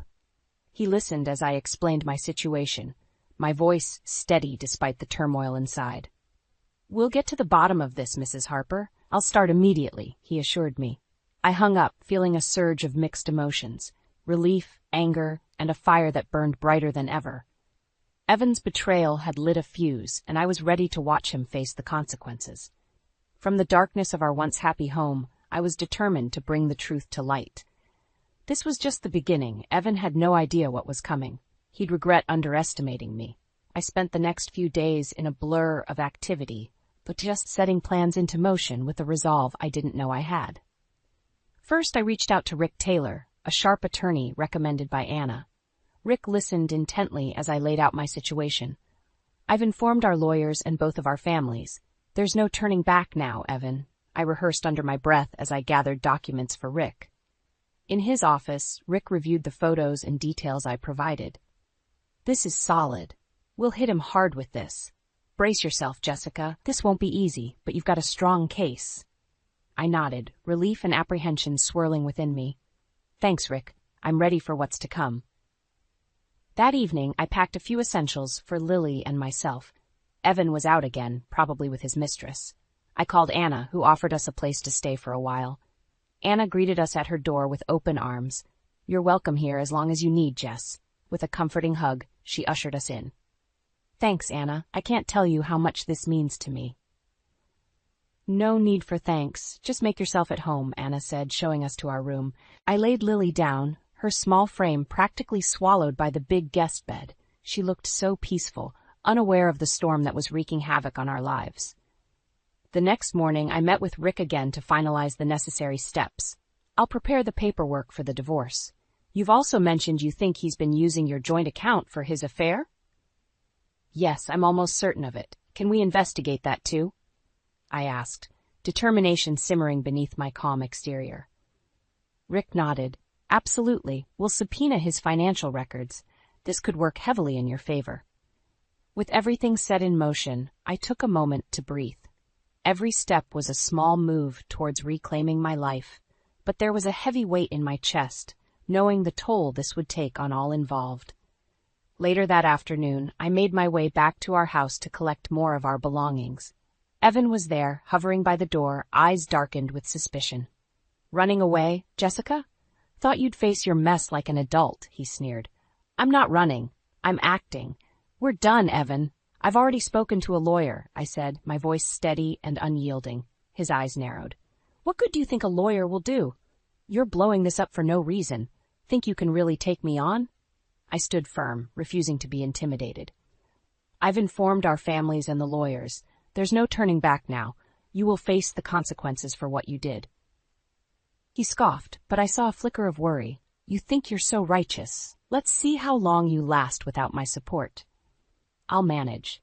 Unlike you, I can hold my head high, I retorted, grabbing our bags and walking past him.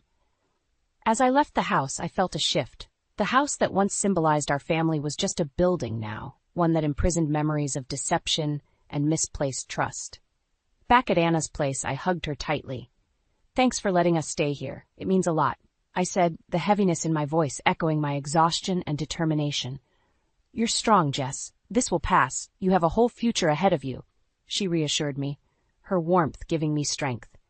Every day with Anna's support and Rick's guidance brought a sliver of hope. I wasn't alone. Lily and I would move forward, bringing the truth to light and making Evan face the consequences of his betrayal. This was only the beginning of our new journey, one where we'd eventually find peace and, hopefully, justice. A week later, I stood outside our house with Anna and Rick, waiting for Evan to come home. Neighbors lingered nearby, sensing the drama about to unfold. The evening air was thick with anticipation. Evan's car pulled up, and he stepped out, his face hardening as he saw the small gathering. "What's this about, Jessica?" he demanded, walking toward us. I took a deep breath, my pulse racing. "This is about the truth. How could you even think of keeping Lily and me in the dark while you played house with someone else? And now, you'll pay the price." Evan's eyes flicked to Rick, then back to me. "Are you really doing this? Making a spectacle in front of our neighbors? Pathetic." I held my ground, unswayed by his derision. "What's pathetic is your arrogance and deceit, Evan. Everyone deserves to know who you really are." Anna stepped forward, her presence a silent support. "You've hurt Jess deeply, Evan. She deserves better, and she's finally standing up for herself." He sneered at her. "Mind your own business, Anna. This is between me and Jessica." I couldn't hold back any longer. "It's everyone's business now. Do you see them, Evan?" I pointed to the neighbors gathering around. "They see you for what you are, a liar and a cheat." Rick handed me a stack of papers.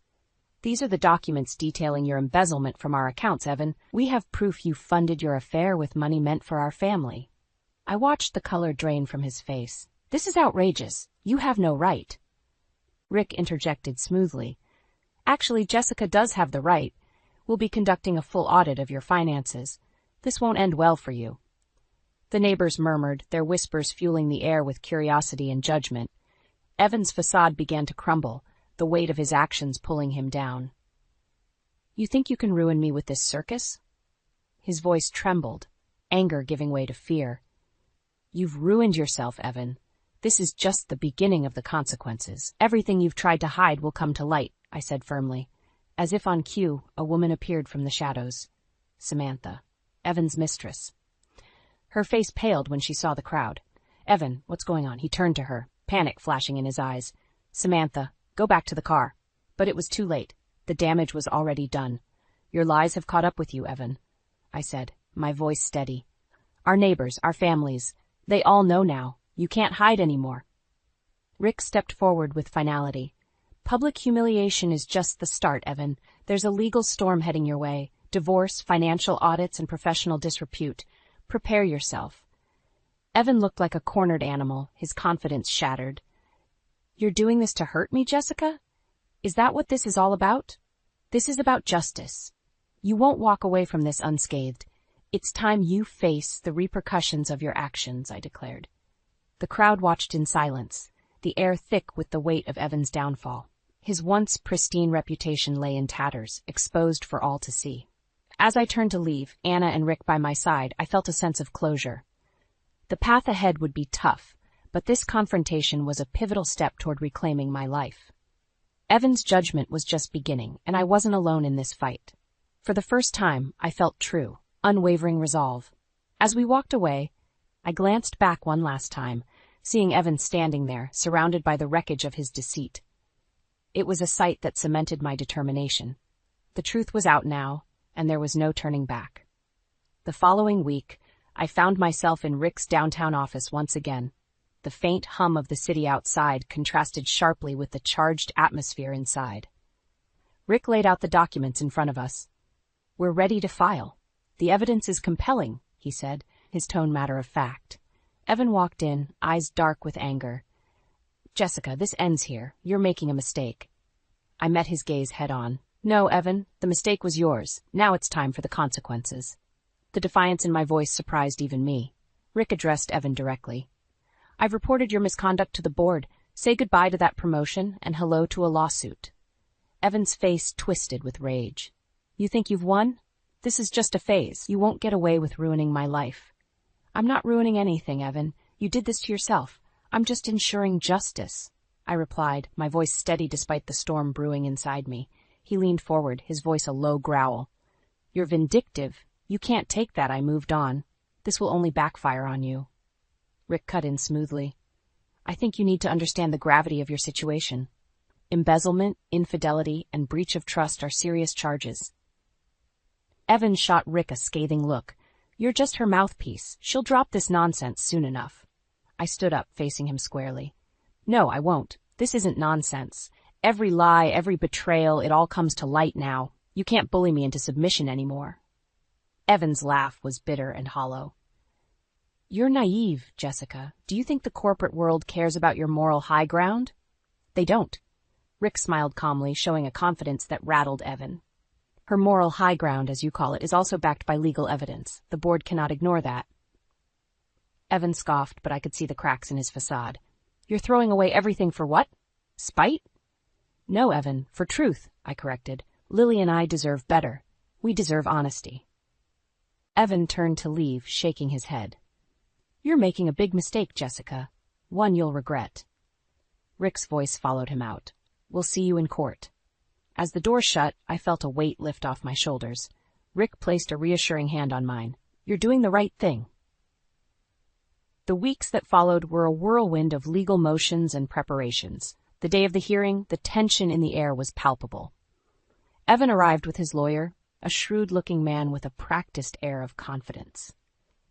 The courtroom buzzed softly as the judge entered. All rise, the bailiff announced. We presented our case solidly, the evidence piling up against Evan, emails, bank statements, and more intimate photos than I cared to see, each piece a nail in the coffin of his defense. Evan's lawyer tried to deflect, paint me as vindictive and unstable. But my composure, combined with Rick's sharp legal acumen, kept our case watertight. During a recess, Evan approached me.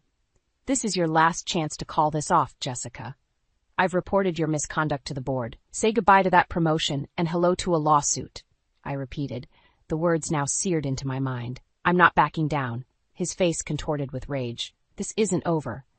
I met his gaze with unwavering resolve. Yes, Evan, it is. For good.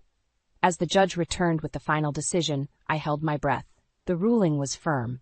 Evan was found guilty of embezzlement and ordered to repay the funds. Custody of Lily was granted to me, along with substantial spousal support. Leaving the courthouse, a sense of justice and closure washed over me. Evan's storm was finally behind us. As Rick walked beside me, he said, "This is just the beginning of your new life." I looked ahead, feeling the warmth of the sun on my face, a new chapter unfolding. Thank you, Rick, for everything. Evan's fall from grace was complete, and for the first time in months, I felt a glimmer of hope. With Lily at my side, we had a chance for a fresh start, a life untainted by betrayal and deceit. The day after the court ruling, I walked up the courthouse steps, surrounded by reporters and spectators.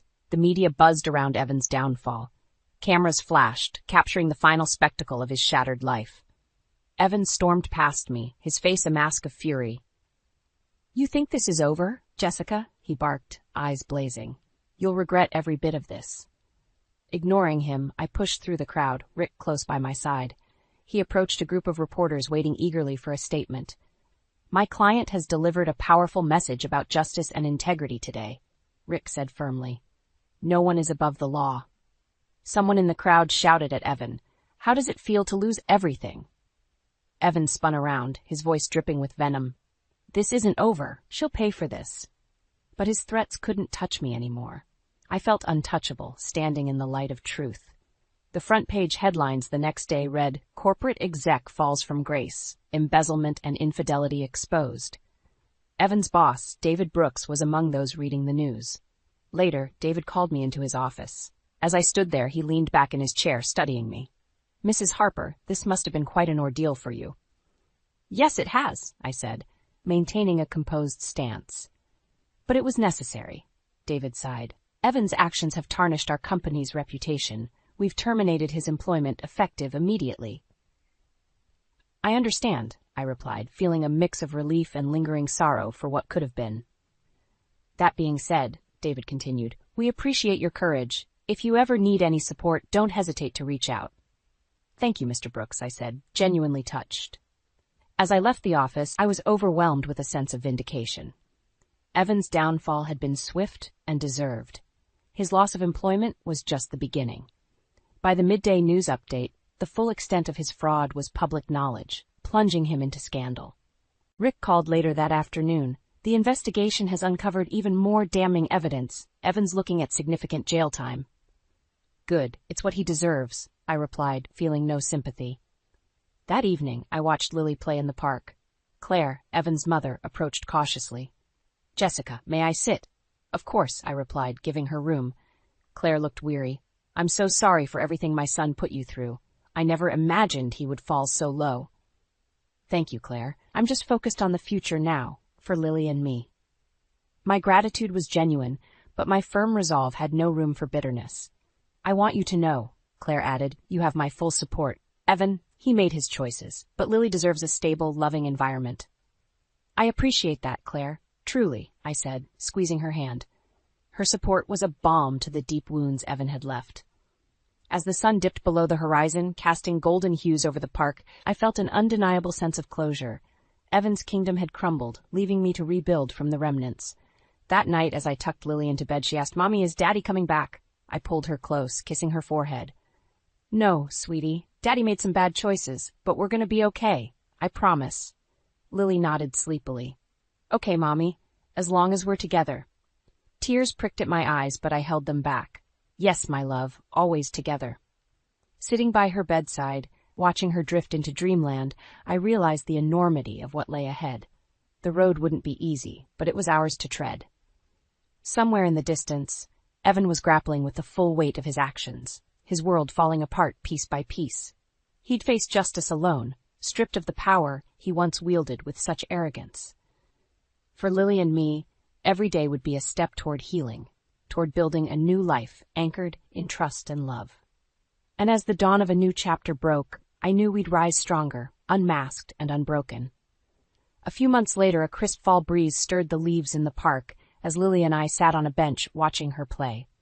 Claire joined us, her eyes reflecting both sadness and strength as she settled in beside me. "Jessica," Claire began, breaking the comfortable silence, "I hear you finalized the divorce." I nodded, watching Lily's laughter fill the air with innocence. "Yes, it's all done now. I have full custody of Lily, and we're focusing on moving forward." Claire sighed, her shoulders slumping slightly. "I'm relieved to hear that. You both deserve peace and happiness after everything Evan put you through." I responded with a soft smile.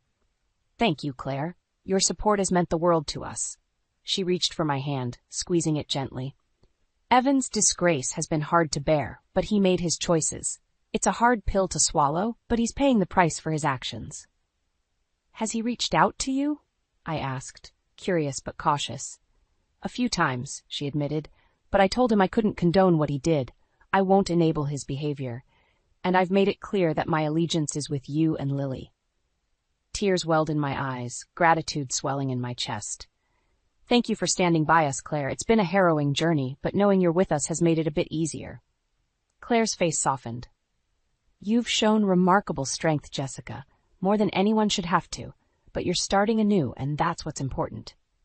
Our conversation was interrupted by Lily running up to us with a bright smile.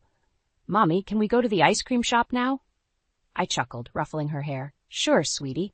Claire, would you join us?" Claire's eyes sparkled with affection and she smiled. "I'd love to." As we walked to the nearby ice cream shop, the past few months' struggles felt like they were finally behind us. We ordered our treats, and Lily's delighted giggles filled the air, a testament to the happiness she deserved. While we were seated, savoring our ice cream, Anna showed up unexpectedly. Spotting her, I called her over, grateful for yet another source of support.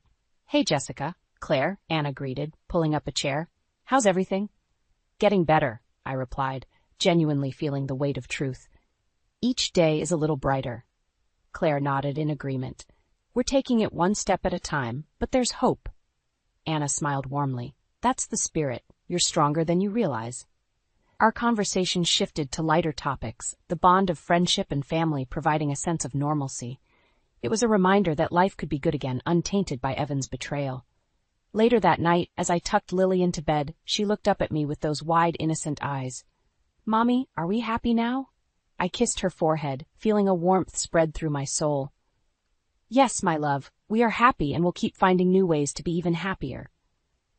Lily nodded, satisfied with my answer, and drifted into a peaceful sleep. Standing by her bedside, I reflected on the journey. Evan's downfall had been necessary for our freedom, and though it was painful, it illuminated the path to a better future. The next morning, over breakfast, Rick called with an update. "Jessica, just wanted to let you know, Evan's fraud charges will lead to a trial soon. His former company has decided to pursue legal action." "Thanks, Rick," I said, feeling a sense of finality. I'm ready for whatever comes next. Claire looked up from her coffee and asked, "What's next for you, Jessica?" "I'm focused on Lily and our future now," I answered with a serene smile. "We've shed the past, and it's a clean start." As I said it, I felt the truth of those words settle in my heart. In the end, justice had been served, and the foundation for our new life was strong. We would face the future unmasked, resilient, and ready for whatever came our way. Seriously, this is what you cooked for my promotion? Brian's harsh words sliced through the air, shattering the joyful mood that had filled our dining room moments earlier. I stared at him in disbelief, my heart sinking as his eyes narrowed with disgust at the meal I had spent hours preparing, his favorite, creamy mushroom risotto. The kids froze, their forks halfway to their mouths, sensing the sudden shift in their father's demeanor. "Brian, what's wrong?" I asked, my voice trembling slightly. "I thought you loved this dish." He scoffed, pushing his plate away. "Loved it? This tastes like cardboard. How hard is it to follow a simple recipe?" Jake's lip began to quiver, and Zoe's eyes welled up with tears. I reached across the table, placing a reassuring hand on each of their arms. "Daddy's just joking around," I lied, forcing a smile. "Why don't we all take a break and come back to our food when it's cooled down a bit?" Brian shot me a contemptuous glare, but I refused to meet his gaze, focusing instead on comforting our children. As they scampered off to play, I turned to my husband, my heart pounding. "What's gotten into you?" I hissed, keeping my voice low. You're scaring the kids. He leaned back in his chair, a smug grin spreading across his face. I'm just being honest, Ellie. If you can't handle the truth, that's your problem. I opened my mouth to protest, but the words died on my lips. This wasn't the caring, supportive man I had married. The one who had celebrated every minor accomplishment in our lives, who had doted on our children and made them feel like the center of the universe. As I watched him rise from the table and stride out of the room, I couldn't shake the feeling that something had shifted irrevocably within our family. And for the first time, I found myself questioning the man I thought I knew better than anyone else in the world. Over the next few days, Brian's behavior only grew more erratic and disturbing. The man I had once admired for his gentle strength and unwavering devotion to our family had been replaced by a sneering, cold-hearted stranger. Listen up, you little brats, he barked at Jake and Zoe one morning as they dawdled over their breakfast. When I tell you to do something, you do it. No questions asked, understand? The kids nodded meekly, their eyes wide with fear. I stepped in, my heart racing. Brian, that's enough, I said firmly. They're just children. There's no need to speak to them that way. He turned his icy glare on me. And you, he spat. Don't think I haven't noticed the way you've been coddling them, undermining my authority. It stops now. I recoiled, stunned by the venom in his voice. Before I could respond, he stormed out of the house, leaving us all shell-shocked in his wake. That evening, after putting the kids to bed, I called my Uncle Tom, desperate for advice. He's like a different person, I sobbed into the phone. I don't know what's happening to him, but it's scaring me, Tom, and the kids are terrified. Uncle Tom's voice was gentle but firm. You need to get out of there, Ellie. At least for a little while, until we can figure out what's going on with Brian. Stay with your parents, or come to my place. Just get yourself and the kids to safety.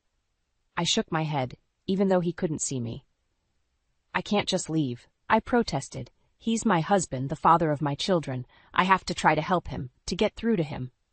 Ellie? Uncle Tom sighed heavily. Sometimes the people we love the most are the ones who can hurt us the deepest. Promise me you'll at least consider getting out for a while, okay? For the kids' sake, if nothing else. I promised, but deep down I knew I wouldn't leave. Not yet. I had to believe that the man I loved was still in there somewhere, buried beneath this new, twisted persona. And I was determined to find him, no matter what it took. I knew I had to get to the bottom of Brian's disturbing transformation, no matter how painful the truth might be. Late one night, after he had stormed off to bed, I crept downstairs, my heart pounding in my chest. From the living room, I could hear the faint murmur of his voice, punctuated by occasional bursts of hushed laughter.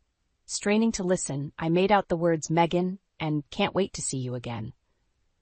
A wave of nausea washed over me as the realization hit. My husband was having an affair. I pressed my ear closer to the door, tears stinging my eyes as Brian's sickly sweet endearments floated out to me. You're the only one who understands me, Megan, the only one who makes me feel alive. White-hot anger surged through me, momentarily overshadowing the hurt and betrayal. How dare he? How dare he throw away everything we'd built together, our family, our vows, for some cheap fling? I burst through the door, my hands balled into fists at my sides. So that's it, then? I spat, my voice shaking with rage. You're just going to toss me and the kids aside for some young thing at work? Brian whirled around, his face flushing crimson as he scrambled to end the call. Ellie, it's not what you think.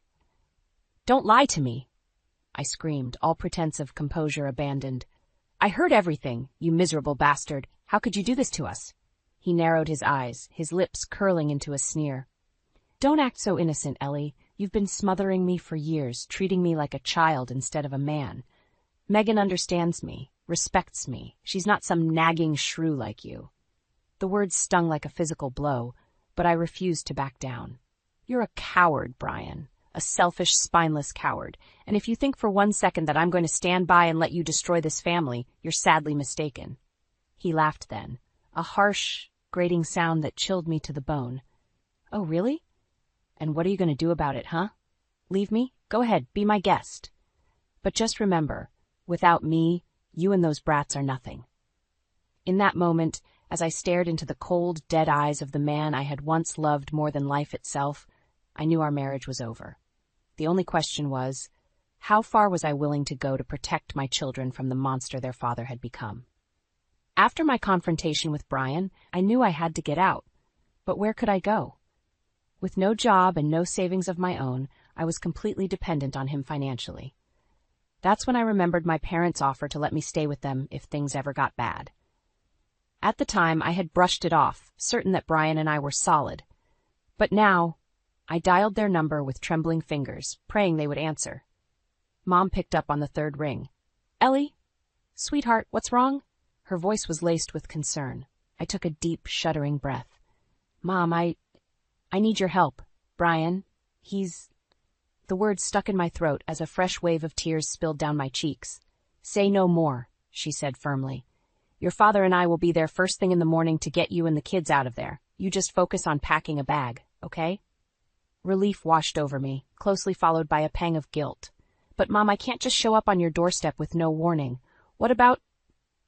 "Don't you dare finish that sentence, Ellie Scott," she cut me off. "You are my daughter, and those babies are my grandchildren. There is nothing in this world more important than keeping you all safe. Do you understand me?" I nodded weakly, fresh tears blurring my vision. "Thank you," I whispered. "I don't know what I'd do without you guys." The next morning, as promised, my parents arrived just after sunrise. Brian had already left for work, thank God. I didn't think I could face him again, not after last night. Dad pulled me into a fierce hug as soon as I opened the door. "It's going to be okay, sweetie," he murmured, stroking my hair. "We're going to get through this, I promise." With their help, we packed up what little we could and left that house behind, at least for the time being.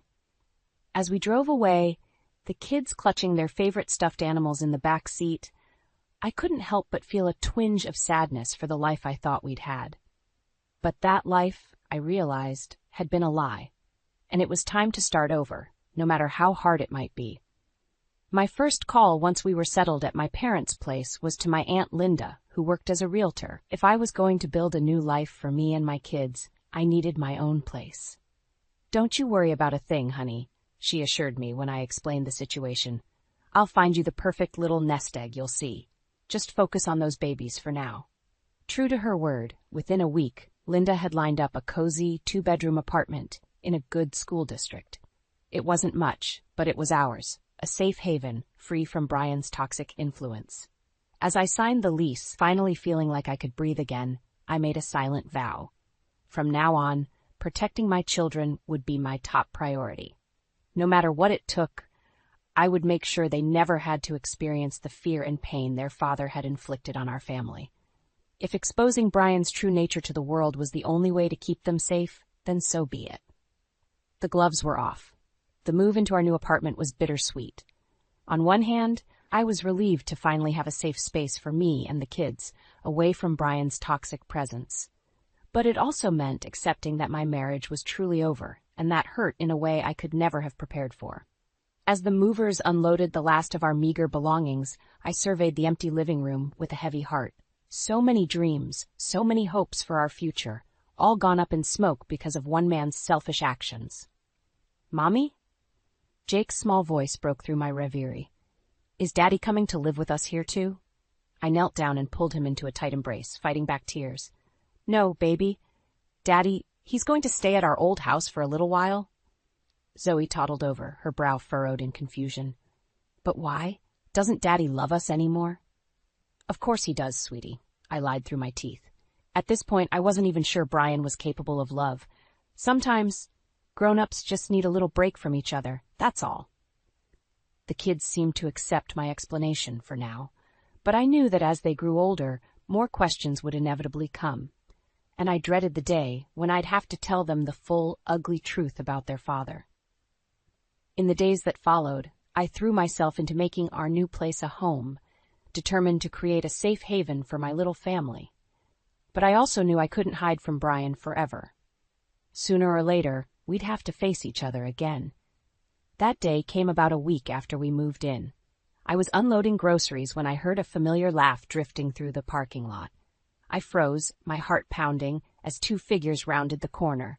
Brian, with his arm slung casually around the waist of a young, pretty blonde. Megan, the woman he'd betrayed me for.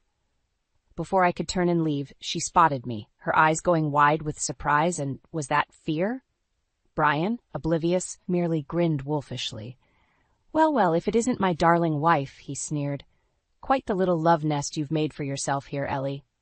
I opened my mouth to respond, but Megan beat me to it. Please, Brian, don't start anything, she pleaded, her voice trembling. We were just heading out. He shrugged her off roughly. Don't be rude, Megan. Can't you see Ellie and I have some catching up to do? The smug look on his face made me want to vomit. But then I noticed the way Megan flinched at his harsh tone, and a tiny spark of realization flickered to life. Maybe, just maybe, she wasn't the villain in this story after all. Actually, Brian, I think Megan's right, I said coolly. You two run along and have fun. I've got better things to do with my time than trade insults with a lying snake like you. His eyes narrowed dangerously, but I held my ground. With a disdainful snort, he turned on his heel and stormed off, leaving Megan standing there looking utterly lost. On impulse, I reached out and touched her arm gently. Are you okay? She startled, then gave a small, sad shake of her head. No, I'm really not. In that moment, I made a decision, one that would change both our lives forever. Why don't you come inside? I offered. I think you and I need to have a little talk. Over the next few weeks, Megan and I formed an unlikely alliance, bound together by our shared experience of Brian's cruelty. As she opened up about the harassment and manipulation she'd endured at his hands, both at work and in their twisted relationship, a plan began to take shape in my mind. It was time to expose Brian for the monster he truly was, not just to me and Megan, but to the entire world. Are you sure about this, Ellie? Megan asked one afternoon as we pored over the evidence I'd painstakingly collected.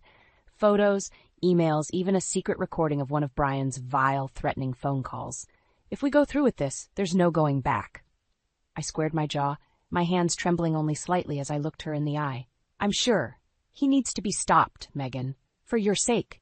For mine. For the kids. Who knows how many other lives he's destroyed with his lies and his abuse? She nodded slowly, her expression hardening with resolve. Okay, then. Let's do this. The next morning, I marched into the supermarket where Brian worked, the weight of the manila envelope in my hands grounding me like an anchor. I asked to speak with the store manager, my heart pounding in my chest. Brian's smug face fell the second he saw me stride through the door, Megan at my side. You, he growled, rising from his seat. What the hell is going on here? That's what I'd like to know, Mr. Jeffries, the manager interjected coolly. He fixed Brian with a steely glare. These ladies have brought some disturbing allegations to my attention. Care to explain yourself? For a moment, Brian looked almost comically flustered, his mouth working soundlessly. Then the mask slipped back into place, that cold, dead-eyed sneer I knew all too well.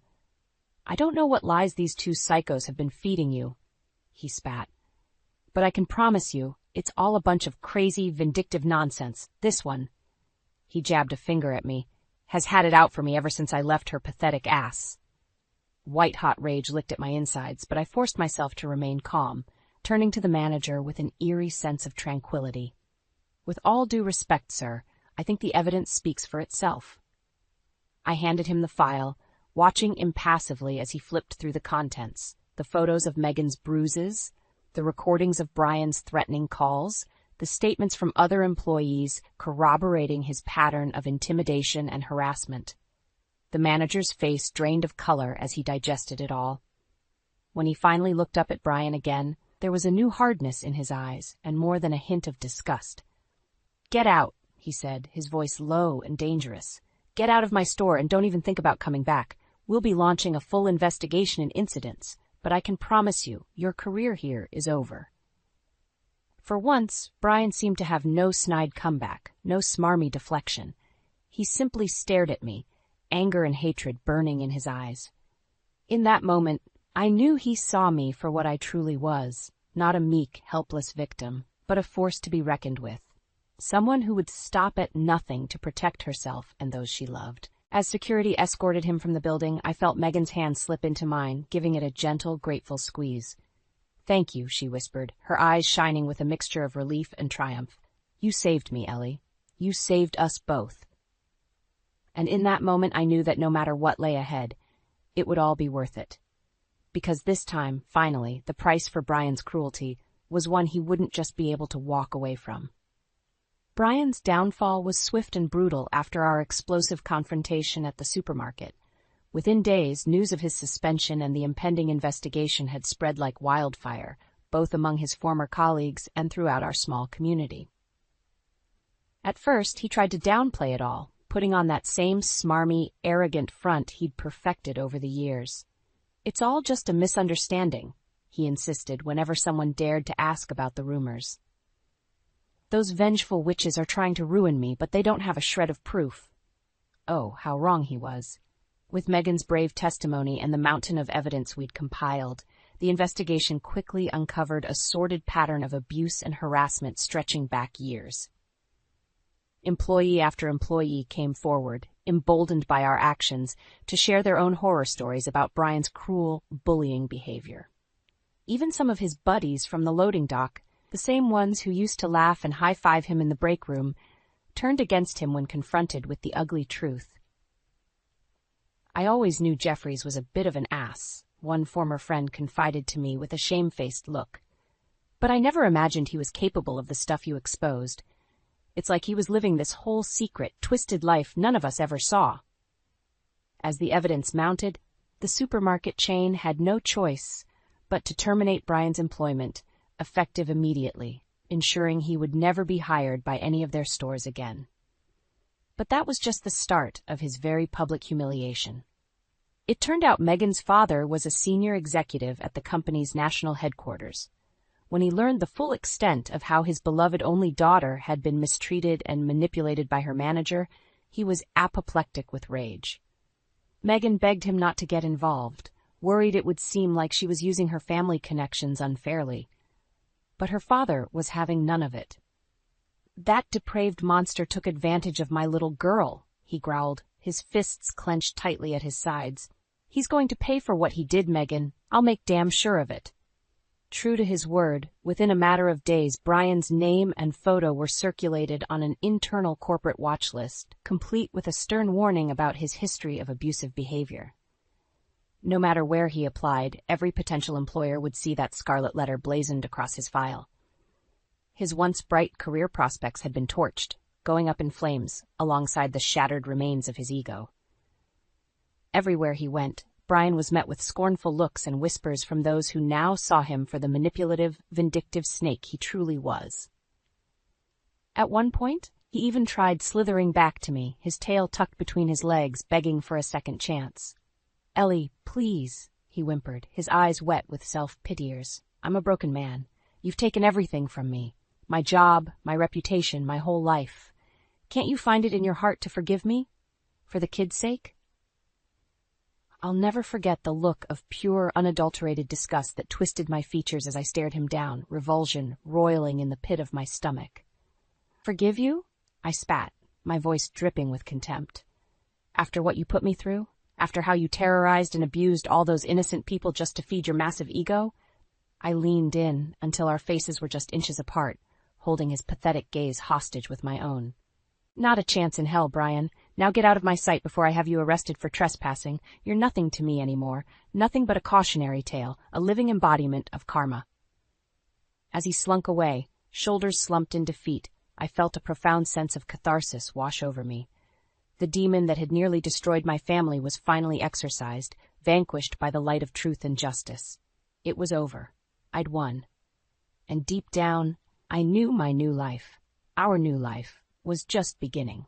With Brian finally out of our lives for good, an incredible weight lifted from my shoulders. For the first time in what felt like an eternity, I could breathe freely again without the constant fear and anxiety that had plagued me during those dark days of his emotional abuse. Of course, life as a newly single mother came with its own unique set of challenges. There were days when the stress and exhaustion threatened to overwhelm me entirely. But thankfully, I had an amazing support system in the form of my parents, aunt and uncle to help pick up the slack. "You just focus on those babies, sweetie," Mom would insist whenever I tried to protest their generosity. "Let us old folks worry about the rest," and worry they did. From driving the kids to dance classes and soccer practice, to stocking my fridge with home-cooked meals, to simply being there to lend an ear whenever I needed to vent my frustrations. Their love and unwavering support was the balm that soothed my wounded soul. In time, a new sense of normalcy began to take root in our little household. The kids blossomed under the safety and stability of our fresh start, quickly putting the trauma of their father's actions behind them with the beautiful resilience that only children can possess. As for me, I found strength and purpose in throwing myself into my work at the consulting firm and being the best mother I could possibly be. Uncle Tom was thrilled to give me more responsibility, praising my ability to keep a cool head under pressure, a quality he joked must have been forged in the fires of my recent ordeal.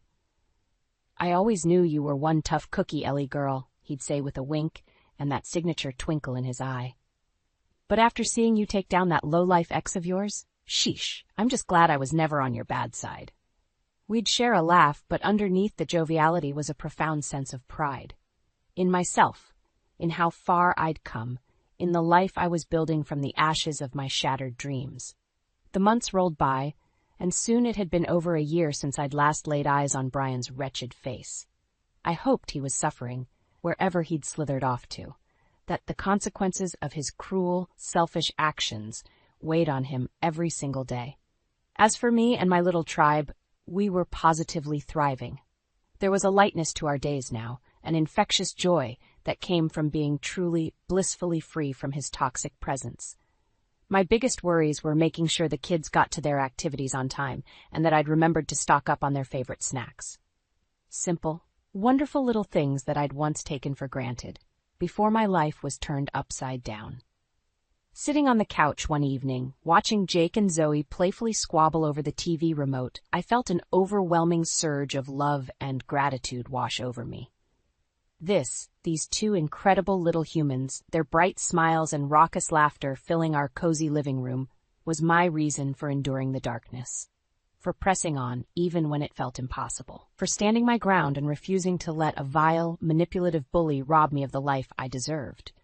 As my gaze drifted over the framed photos lining the walls, candid snapshots of birthday parties and family vacations, reminders of the joy that had once dominated our household, a serene sense of peace settled over me. Brian was a ghost, a distant and increasingly faded memory from a past life. This right here and now was my present, my future. And as long as I had these two amazing kids by my side, come what may, I knew we would be just fine. Maya groaned as the shrill ringing of her phone pierced through the silence of her bedroom. She squinted at the clock. It was 3 a.m., just a couple of hours after she had returned from her night shift at the hospital. With a sigh, she grabbed the phone, expecting it to be the hospital calling her back for an emergency. "Hello?" she mumbled groggily. "Maya, it's me." The familiar voice of her husband Reed crackled through the line. "We need to talk." Maya sat upright, suddenly wide awake. There was something in Reed's tone that made her stomach churn with dread. "What is it?" she asked cautiously. "I'm leaving you," Reed stated bluntly. "I've met someone else, and I want a divorce." Maya's heart dropped to the pit of her stomach as the words sank in. She had been happily married to Reed for over 20 years, and they had a son together. How could he do this to their family? "What are you talking about?" she demanded, her voice shaking with a mix of anger and disbelief. "After everything we've been through together?" Reed let out a callous chuckle that sent shivers down Maya's spine. "Come on, Maya. You're no spring chicken anymore. I've found someone younger, someone who can give me the excitement and passion that you can't." Maya's hands trembled as she clutched the phone tighter. "Who is she? How long has this been going on?" "Her name is Jill, and that's none of your business."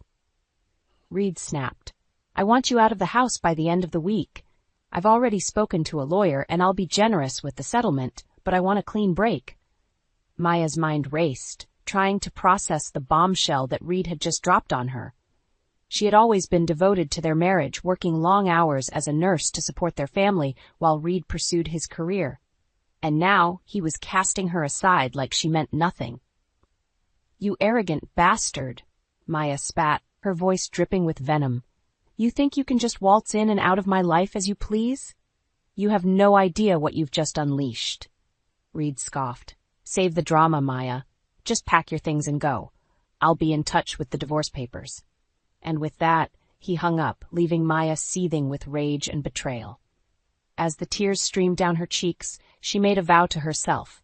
Reed and his little mistress would pay dearly for what they had done to her family. This was just the beginning.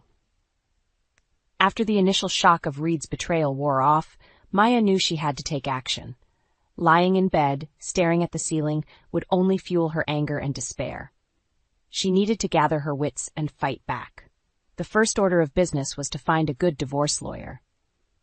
Maya didn't want to go through some run-of-the-mill attorney who would just rubber stamp whatever settlement Reed proposed.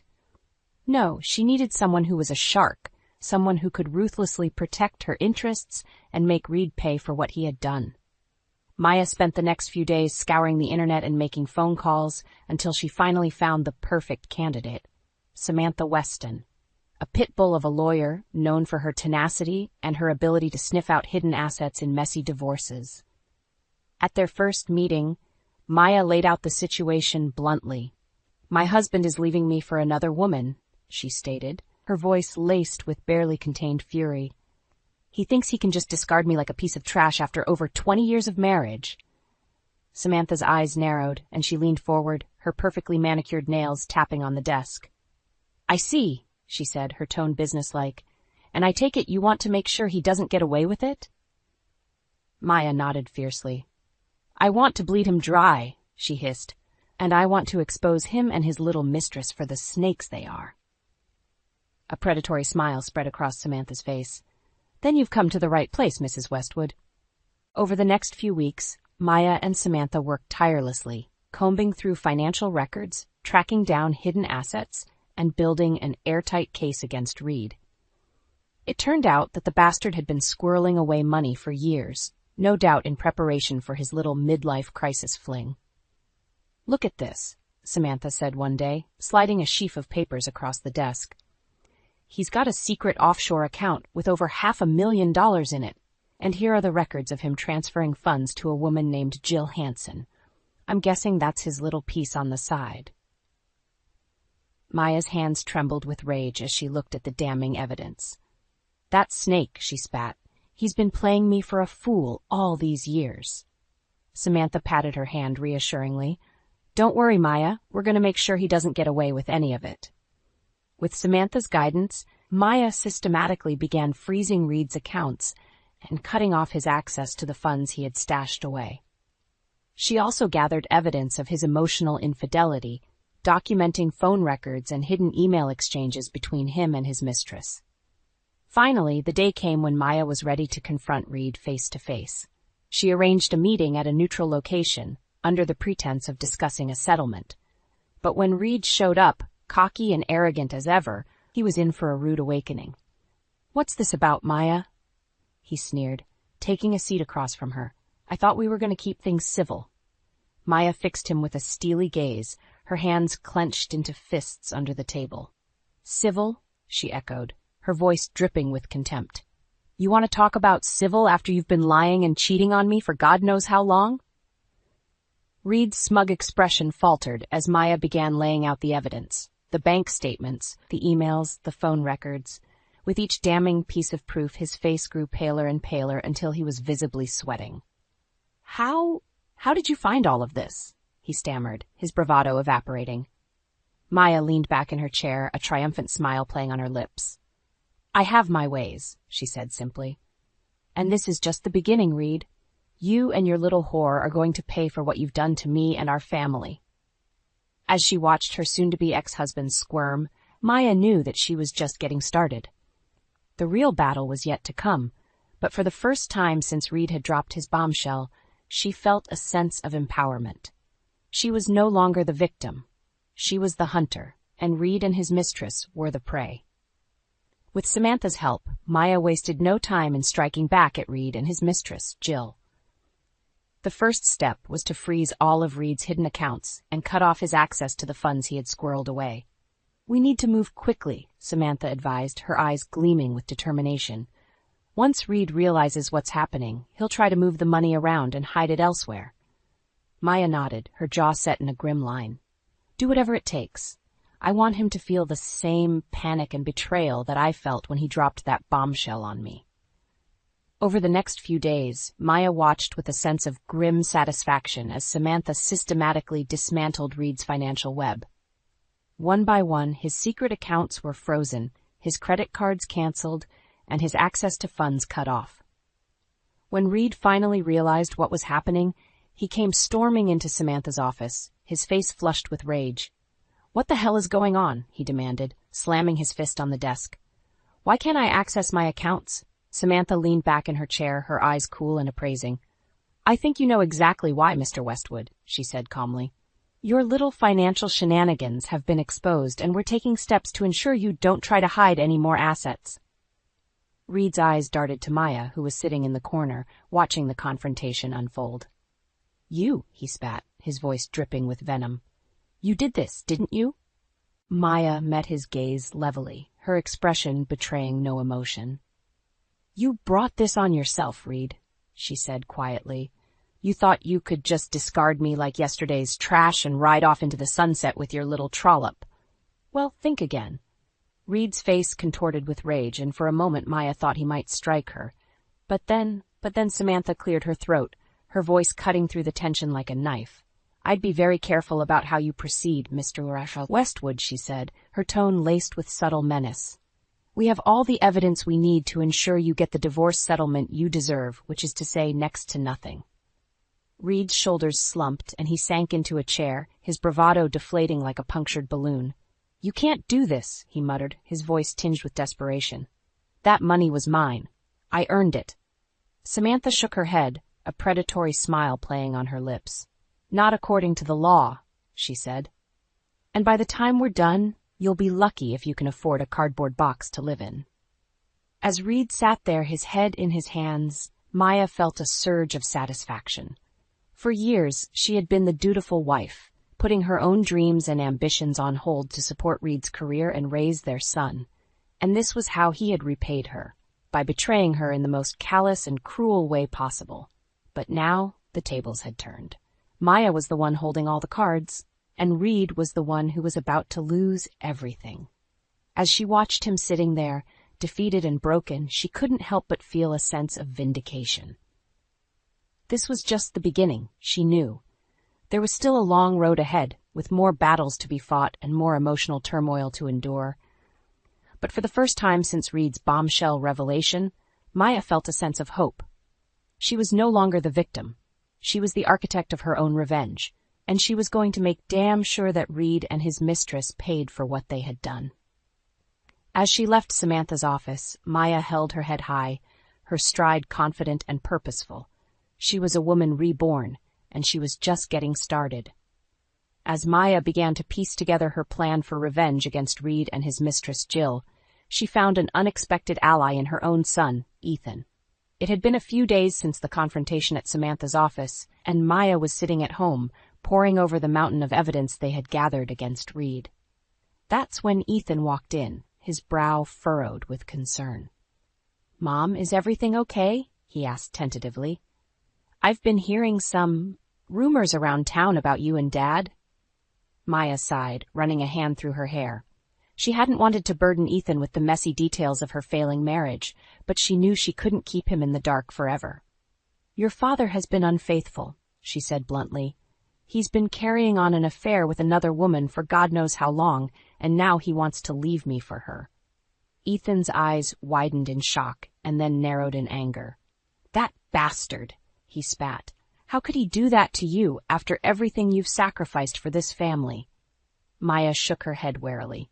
"I don't know, sweetheart, but I'm not going to let him get away with it. Samantha and I are building a case against him, and we're going to make sure he pays for what he's done." To her surprise, Ethan's expression hardened with determination. "Then I want to help," he said firmly. "Dad's not the only one with skills around here." Maya raised an eyebrow, intrigued. Ethan had always been a whiz with computers and technology, and she couldn't help but wonder what he had in mind. Over the next few days, Ethan became her trusted ally in the fight against Reed and Jill. Using his hacking skills and intimate knowledge of the dark web, he was able to uncover a wealth of information about Jill, her background, her financial history, and even some unsavory details about her past relationships. "Looks like our dear Jill has a bit of a track record," Ethan said grimly, sliding a sheaf of printouts across the table to Maya. "She's been involved with at least 2 other married men before Dad, and she's got a knack for making sure she gets a nice little payout when things go south." Maya's eyes narrowed as she scanned the documents. "The little gold digger," she muttered. "So that's her game." Ethan nodded, his expression grim. "Exactly. And it looks like she's been working Dad over for months, maybe even years, slowly convincing him to squirrel away money and assets for their little love nest." Maya felt a surge of white-hot anger coursing through her veins. Not only had Reed betrayed her in the most callous way possible, but he had been planning this whole sordid affair with Jill for God knows how long, right under her nose. "We're going to take them down," she said, her voice low and trembling with fury. "Both of them. They're going to wish they never crossed paths with the Westwood family." Ethan reached across the table and gave her hand a reassuring squeeze. "Don't worry, Mom," he said, his eyes glinting with determination. "We've got this. Dad and his little side piece don't stand a chance against us." As Maya looked at her son, she felt a surge of pride and gratitude. Despite the betrayal and heartbreak she was facing, she wasn't alone in this fight. Ethan was her rock, her partner in crime, and together they were going to make sure that Reed and Jill paid for every ounce of pain and humiliation they had caused. With a newfound sense of purpose, Maya turned her attention back to the evidence laid out before her. It was time to start putting their plan into action. With Ethan's help, Maya had uncovered a wealth of damning information about Jill and her history of preying on wealthy married men. Armed with this knowledge, she knew it was time to take the next step in her plan for revenge. "We need to bring Reed and Jill down in a big way," Maya said grimly, spreading out the evidence they had gathered on the kitchen table. "A way that will humiliate them and make them realize the full extent of what they've done." Ethan nodded, his expression grim. "I'm with you, Mom. Just say the word, and we'll make it happen." After some thought, Maya came up with the perfect plan. She would arrange a meeting with Reed and Jill under the guise of discussing a potential settlement for the divorce. But instead of a civilized negotiation, it would be a full-on confrontation, with all of their dirty laundry laid bare for the world to see. "I want them to feel the same shame and humiliation that they've inflicted on me," Maya said, her eyes flashing with determination. "I want to strip away all of their lies and deceptions and expose them for the snakes that they truly are." Ethan grinned, a wolfish glint in his eye. "Consider it done, Mom." Over the next few days, Maya and Ethan worked tirelessly to set the stage for their grand reveal. They rented out a private room at an upscale restaurant and quietly extended invitations to a select group of Reed and Jill's friends and colleagues, people whose opinions and respect meant everything to the vain, status-conscious couple. Finally, the day of the meeting arrived. Maya took a deep breath as she smoothed her hands over her sleek, tailored dress, steeling herself for the confrontation to come. "You ready for this, Mom?" Ethan asked, giving her arm a reassuring squeeze. Maya nodded, her jaw set with determination. "More than ready," she replied. "It's time for these two to face the music." When Reed and Jill arrived, they were all smiles and false pleasantries, completely oblivious to the trap that had been laid for them. As they made their way to the private room, Maya couldn't help but notice the smug, self-satisfied looks on their faces, as if they had already won, as if they thought they could simply waltz away from the wreckage of their betrayal without consequence. But as soon as they stepped through the door and saw the gathered crowd of their friends and colleagues, their expressions shifted to ones of confusion and unease. "What's going on here?" Reed demanded, his voice wavering slightly. Maya stepped forward, her eyes blazing with righteous fury. "What's going on, dear husband, is that your little secret is out," she said, her voice ringing out clearly in the hushed room. "Everyone here knows about your sordid affair with this woman and the lies and deceit you've been peddling for God knows how long." Jill's face went pale, and she clutched at Reed's arm, her perfectly manicured nails digging into his flesh. "Reed, what is she talking about?" she hissed, her voice tinged with panic. But Reed could only stare at Maya, his mouth opening and closing like a landed fish as the full weight of her revelation sank in. With a grim sense of satisfaction, Maya began to lay out the evidence they had gathered. The financial records, the emails, the sordid details of Jill's history as a gold digger and home wrecker. With each damning piece of proof, the murmurs and gasps from the assembled crowd grew louder, until the room was a cacophony of outrage and disbelief. As Maya reached the climax of her exposé, she fixed Reed and Jill with a look of pure undisguised contempt. "You two thought you could betray me, betray our family, and just walk away without consequence," she said, her voice trembling with barely contained fury. "Well, you were wrong, dead wrong." In that moment, as she looked at the ashen, stricken faces of her soon-to-be ex-husband and his mistress, Maya felt a surge of triumph and vindication. They had been laid bare, their carefully constructed facade of lies and deceit torn away, leaving them exposed and vulnerable before the very people whose respect and admiration they craved. As the crowd erupted in a chorus of condemnation and scathing whispers, Reed and Jill could only cling to each other, their eyes wide with shock and humiliation. In that moment, Maya knew that she had won, not just the legal battle, but the war for her dignity and self-respect. She was no longer the wronged wife, the silent victim of her husband's betrayal. She was the avenging angel, the one who had struck back with righteous fury and emerged victorious. And as she stood there, basking in the sweet taste of her hard-won revenge, Maya knew that this was just the beginning. The aftermath of the grand reveal at the restaurant was even more satisfying than Maya could have imagined. As the shocked murmurs and whispers of condemnation swirled around them, Reed and Jill could only stand there, paralyzed with humiliation and shame. "How could you do this to me?" Jill hissed at Reed, her perfectly coiffed facade crumbling as tears of rage streamed down her face. "You said nobody would find out." Reed opened and closed his mouth like a gasping fish, but no words came out. His usual arrogant bravado was nowhere to be found, replaced by a look of utter defeat and despair. Maya couldn't help but relish the sight of the two of them, so thoroughly exposed and brought low. After months of planning and strategizing, her revenge was finally complete, and oh, how sweet it tasted. But she wasn't done yet, not by a long shot. "You two haven't seen anything yet," she said, her voice ringing out loud and clear above the clamor. "This is just the beginning." Jill's head whipped around, her eyes narrowing with rage. "What are you talking about, you crazy bitch?" she spat, her carefully cultivated veneer of innocence cracking even further. Maya simply smiled, a cold, predatory smile that sent a shiver down Jill's spine. "Oh, you'll see," she said ominously. "You'll both see." Over the next few weeks, Maya made good on her promise. With the help of Samantha and Ethan, she unleashed a relentless legal and public relations assault on Reed and Jill, determined to strip them of every last shred of dignity and financial security. In the courtroom, Samantha was a force of nature, decimating Reed's feeble attempts at defense with a barrage of evidence and legal maneuvering. Time and again, the judge ruled in Maya's favor, awarding her a sizable portion of Reed's assets and ordering him to pay punitive damages for emotional distress and financial betrayal. "You brought this on yourself, Mr. Westwood," the judge said sternly, as Reed sat there, his head in his hands. "Your actions were reprehensible, and you will pay the price."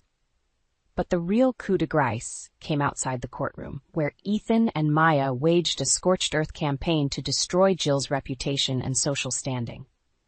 Using the information they had uncovered about her sordid past, they leaked damning details to the press and circulated them on social media, painting her as a manipulative gold digger who preyed on wealthy men for her own personal gain. Within weeks, Jill's carefully cultivated image was in tatters. She was shunned by her former friends and social circles, her name mud in the eyes of the very people whose approval she craved so desperately. "How could you do this to me?" she sobbed to Maya one day, cornering her in the courthouse parking lot. "I was just trying to find happiness, like anyone else." Maya fixed her with a withering glare, her contempt for the other woman radiating off her in waves. "Happiness?" she scoffed. "Is that what you call destroying families and ruining lives? You got exactly what you deserved, Jill. And if you know what's good for you, you'll slink back into whatever hole you crawled out of and disappear for good." As Jill dissolved into a fresh bout of tears, Maya turned on her heel and walked away, her head held high. She had won, not just the legal battle, but the war for her dignity and self-respect. Reed and Jill had been utterly decimated, their lives and reputations in ruins. And as she looked towards the future, Maya felt a sense of hope and possibility that she hadn't felt in years. She was free from the shackles of her failed marriage, free from the weight of Reed's betrayal, and free to start anew. With Ethan by her side and a sizable settlement in her pocket, the world was her oyster. And as she made plans to invest in a new business venture, something she had always dreamed of doing, but never had the courage or means to pursue. Maya knew that this was just the beginning of her new life. The road ahead would be full of challenges, no doubt, but she was ready to face them head-on, stronger and more resilient than ever before. She had stared down the abyss of heartbreak and betrayal, and she had emerged victorious, her spirit unbroken and her thirst for justice quenched. As she walked into the bright, promising future that lay ahead, Maya couldn't help but smile. She was a new woman, forged in the fires of her own hard-won revenge, and nothing and no one would ever break her again. As the legal battles raged on in the courtroom, Maya found herself engaged in a ferocious tug-of-war with Reed and his lawyers. They had clearly underestimated her resolve and the strength of the case that Samantha had built against him. Time and again, Reed's team would try to poke holes in the evidence or argue that Maya's actions had been overly vindictive and damaging to his reputation. But Samantha was having none of it, countering their every move with a ruthless precision that left them floundering. "Your client's behavior was reprehensible, counselor," Samantha said coolly during one particularly heated exchange. "He betrayed his wife's trust in the most callous and calculated way possible. If his reputation has suffered, it's entirely his own doing." Reed shot Maya a venomous glare from across the courtroom, his face flushed with impotent rage. But Maya simply met his gaze head-on, her expression one of steely determination. She wasn't about to back down, not after everything she had been through. As the weeks dragged on, the legal maneuvering intensified, with both sides digging in their heels and refusing to give an inch. But slowly, inexorably, the weight of the evidence began to shift in Maya's favor. One by one, the judge's rulings chipped away at Reed's defenses, awarding Maya a larger share of the marital assets and ordering Reed to pay hefty damages for his emotional and financial betrayal. "This court finds that Mr. Westwood's actions were not only egregious but premeditated," the judge said sternly, his gavel punctuating each word like a hammer blow. "He systematically concealed assets and lied to his wife, all in service of his own selfish desires. Such behavior cannot and will not be tolerated." As the judge continued to read out the details of the settlement, Maya felt a surge of vindication coursing through her veins. This was it. The moment she had been fighting for, the moment when Reed's arrogance and deceit would finally catch up to him in a way he could never have imagined. When the final tally was read out, the look on Reed's face was one of utter disbelief and despair. Not only had he lost a significant portion of his assets and savings, but he had also been ordered to pay Maya a staggering sum in damages, a figure that would effectively cripple him financially for years to come. "This can't be happening," he muttered, his head in his hands as his lawyers attempted to console him. "How could she do this to me?" Maya couldn't help but let out a derisive snort at his words. How could he still be playing the victim after everything he had put her through? The sheer audacity of the man was staggering. As she left the courthouse that day, basking in the glow of her hard-won victory, Maya couldn't help but feel a sense of satisfaction that went beyond mere revenge. She had faced down her betrayer, her tormentor, and she had emerged victorious.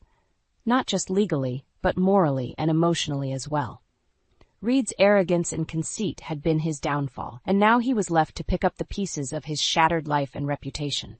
And as for Jill, the woman who had so callously helped him destroy their marriage, well, she had already paid a heavy price.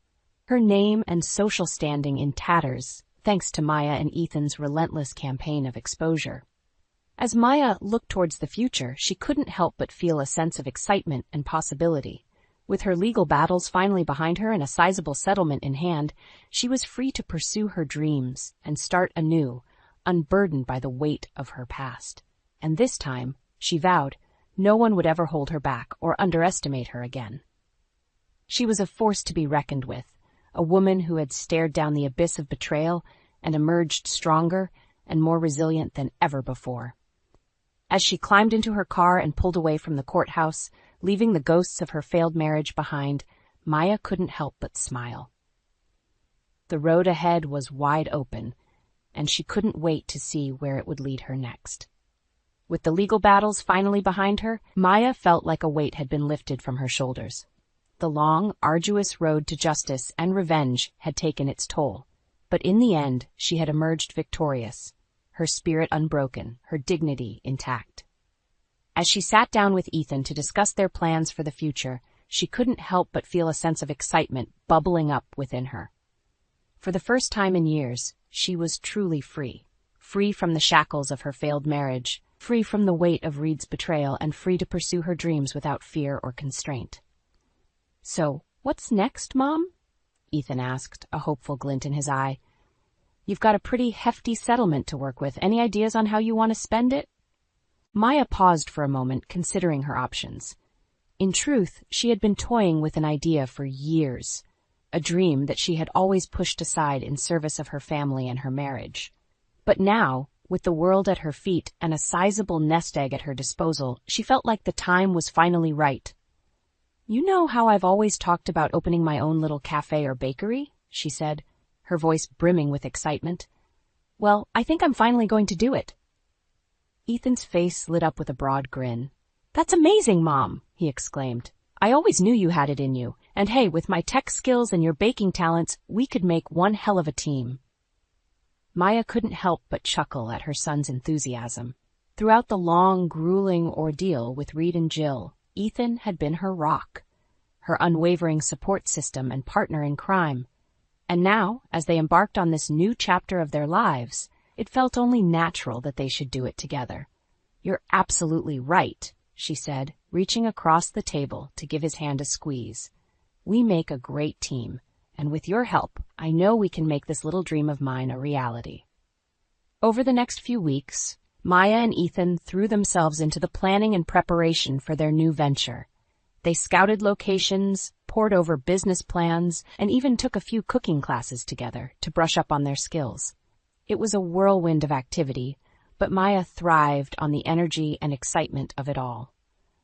After years of living in the shadow of Reed's betrayal, she felt alive again, like she was finally taking control of her own destiny and forging a path that was truly her own.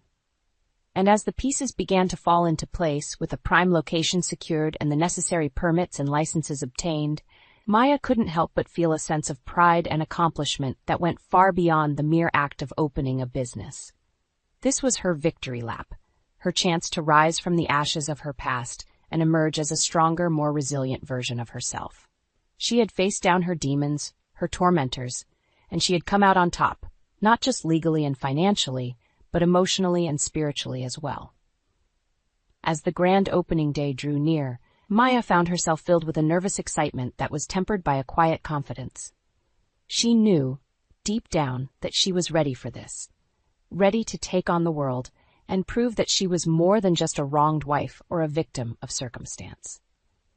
And when the doors finally opened and the first customers began to trickle in, drawn by the tantalizing aroma of fresh-baked pastries and the warm, inviting atmosphere, Maya felt a surge of pride and accomplishment that was unlike anything she had ever experienced before. This was her baby, her creation, a tangible manifestation of her hard-won victory over adversity and betrayal. And as she looked around at the smiling faces of her customers, she couldn't help but feel like she had finally found her true calling. As the day drew to a close and the last customer had been served, Maya and Ethan stood side by side, surveying the fruits of their labor with a sense of quiet satisfaction. "We did it, Mom," Ethan said, giving her a gentle nudge with his elbow. "We really did it."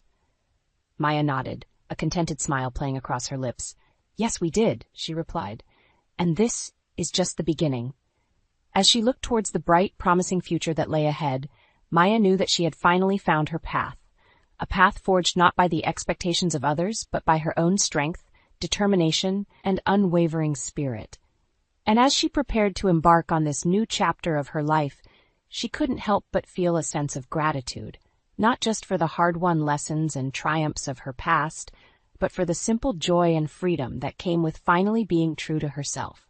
It had been a long, winding road, but in the end, Maya had emerged victorious, not just over her betrayers, but over the doubts and insecurities that had once threatened to consume her. And as she looked ahead to the endless possibilities that awaited her, she knew that nothing, and no one, would ever hold her back again. I stared at Tom's back as he walked away, his sister Nancy trailing behind him like an obedient lapdog.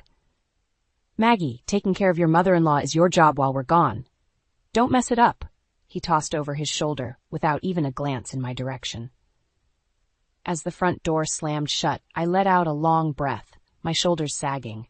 4 weeks alone with Caroline, Tom's bedridden, mute mother.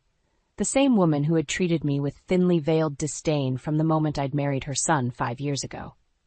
I trudged up the stairs to Caroline's room, dreading the next month. She lay motionless on the bed, her pale, wrinkled face expressionless as always. "Well, Caroline, looks like it's just you and me," I muttered, receiving no response. The first week passed in a blur of monotony. I fed Caroline, bathed her, changed her bedding, all while she stared blankly ahead, never uttering a sound. The silence was deafening, broken only by the occasional creak of the old house settling. On the 8th day, something shifted. As I leaned over to adjust Caroline's pillows, her bony hand shot out, gripping my wrist with surprising strength. I gasped, meeting her piercing blue eyes for the first time. "Enough of this charade, Maggie," she rasped, her voice rough from disuse. "We have work to do." I could only gape at her, my mind reeling. Caroline pushed herself upright, swinging her legs over the edge of the bed. "But how? You've been—" "Pretending," she finished, a wry smile tugging at her lips, playing the helpless old woman to avoid dealing with my wretched family. As she began to explain, revealing a web of deceit and cruelty I'd never imagined, a fierce determination took root within me. Tom's betrayal ran deeper than I'd ever known, but now with Caroline's help, I would unravel every last secret. The game was on. As Caroline's revelations sank in, a wave of emotions crashed over me. Shock, anger, betrayal. I had always known Tom's family was a little off, but this was a whole new level of depravity. "How could you let them treat you like that?" I demanded, my voice shaking with fury. "You're their mother, their own flesh and blood." Caroline's expression hardened. At first, I tried to fight back, but they slowly stripped me of everything. My money, my power, even my dignity. By the time I realized the truth, it was too late. Her eyes bored into mine, icy and resolute. "That's why we have to stop them, Maggie, before they do the same to you." A shiver ran down my spine at her ominous words. Was that Tom's plan all along? To isolate me, make me dependent on him and his vile family? The thought made me sick. "Start from the beginning," I urged Caroline. "I need to know everything." And so she told me a sordid tale of greed, manipulation, and outright cruelty that made my blood boil. How her late husband's inheritance had sparked a vicious power struggle within the family. How Tom and Nancy had slowly turned against her, stripping her assets and forcing her into a life of subservience, all under the guise of caring for their poor, helpless mother. By the time Caroline finished, hot tears of rage stung my eyes. "Those bastards," I spat, "using their own mother like that." A gnarled hand gripped mine, startling me. "That's why we have to fight back," Caroline stated, her voice laced with steel. "They won't see it coming." A plan began to form, pieces slotting into place like a twisted puzzle. We would follow Tom and his wretched family to Maui, catch them in the act of whatever new scheme they were hatching. And when we did, justice would be ours. Over the next few days, Caroline and I hatched our plan. She knew someone who could help us, an old friend named Mark who used to work as a private investigator. "Are you sure we can trust him?" I asked warily as Caroline dialed the number. She shot me a reassuring look. "Mark's one of the few decent people left in this world. He'll help us bring those snakes down." The phone call was brief, but by the time Caroline hung up, a sly grin had crept across her weathered features. "He's in." Said he's been itching for some juicy drama to sink his teeth into. A surprising burst of laughter escaped my lips. Who would have thought sweet demure Maggie Owens would be plotting an elaborate revenge scheme? If Tom could see me now... The thought of my treacherous husband sobered me instantly. Caroline must have noticed my change in demeanor, because she reached out and gave my hand a comforting squeeze. I know it hurts, dear. Believe me, I understand the pain of having your own family betray you. Her eyes hardened. But that's exactly why we have to do this, to show them we're not just a couple of helpless old ladies to be manipulated and cast aside. Her words lit a fire in my belly. She was right. For too long, I had meekly accepted the crumbs Tom and his vicious brood deigned to toss my way. But not anymore. This time, we would be the ones calling the shots. Mark arrived 2 days later, a rumpled but kind-looking man in his 40s. As Caroline introduced us, I studied him carefully, looking for any signs of dishonesty or ulterior motives, but his warm brown eyes crinkled with genuine compassion as he shook my hand. "Don't you worry, Maggie," he said in a gentle southern drawl. "We're going to nail those lying snakes, but good." And so we got to work, poring over flight manifests and hotel reservations, mapping out every step of Tom's upcoming trip to Maui. With each detail we uncovered, my resolve solidified like steel. Finally, the day arrived. As I stood in the kitchen watching the black Suburban pull away, Tom's stupid smug face visible through the tinted windows, I felt a surge of vicious satisfaction. Let him enjoy this little vacation. It would be his last taste of freedom before everything came crashing down around him. I turned to find Caroline and Mark watching me, twin expressions of grim determination etched on their faces. Time to go hunting. With Tom and his family now en route to Maui, the real work began. Mark sprang into action, a whirlwind of phone calls and computer searches as he dug up every scrap of intel on their targets. "This Tom fella sure loves his luxury resorts," he muttered, scribbling notes on a legal pad. "But we can use that against him." Caroline and I huddled close, watching with bated breath as Mark cross-referenced hotel listings and flight schedules. Finally, he circled something with a triumphant flourish. "Got it! They're staying at the Grand Wailea Resort. Pricey place, but that means more staff to bribe for information." He shot us a conspiratorial wink. A sly grin tugged at Caroline's lips. "Excellent work, Mark. Now about getting us over there discreetly." By the time Tom's sniveling voice crackled over the answering machine with some half-baked excuse about needing to extend their stay, we were ready. Fake identities, meticulously forged documents, Mark had covered every base with the same care as a master artist crafting his next masterpiece. The morning we left, I stood in the driveway, squinting against the harsh Arizona sun as I drank in the sight of my quaint little house. Once upon a time, it had represented everything I'd ever wanted: a loving home, a caring husband, maybe even children someday. Now it was just another empty facade, a monument to the lies my life had become.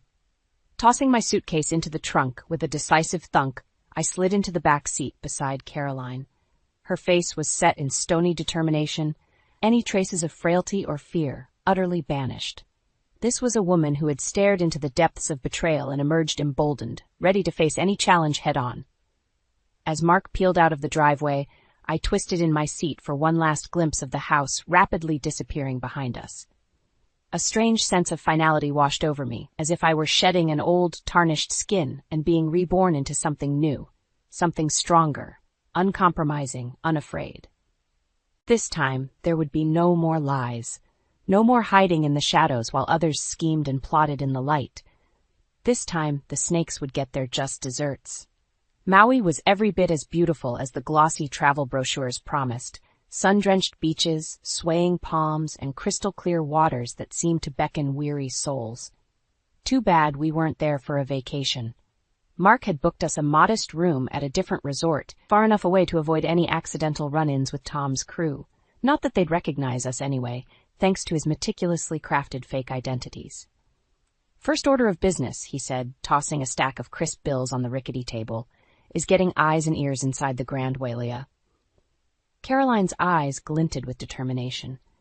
"Leave that to me, dear. I have a few tricks left up my sleeve." True to her word, within 48 hours, she'd made some very lucrative friends among the resort staff: a maid, a bartender, even the concierge. All it took was flashing a little cash, and they were more than happy to keep their eyes peeled for any suspicious behavior from the Owens family. The first report came 3 days later, delivered in a hushed voice over burner phones like we were deep undercover spies. Becca, the maid, had spotted Tom getting awfully cozy with a pretty young blonde by the adult pool, hand-holding, whispered endearments, the works. White-hot rage lanced through me at the mental image. So not only was the bastard cheating, he was bold enough to do it right under his family's noses? I fought the urge to hurl the phone across the room as Caroline flashed me a sympathetic look. "There's more," Becca continued in a trembling voice. "I overheard Nancy and that trollop Becca talking about some kind of plan to cut you out, Maggie, make it look like you just up and left Tom high and dry so they could take the house."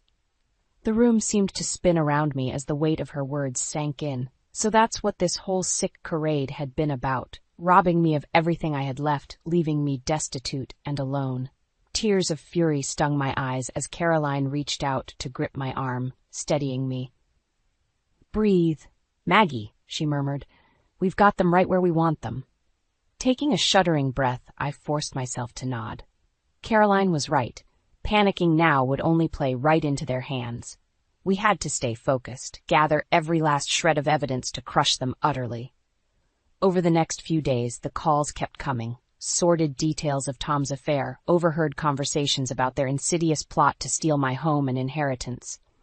With each new revelation, the white-hot anger burning in my chest flared brighter, becoming an inferno of righteous indignation that threatened to consume me. Finally, the night before we were scheduled to strike, Mark gathered us around the cheap motel table with a grim look.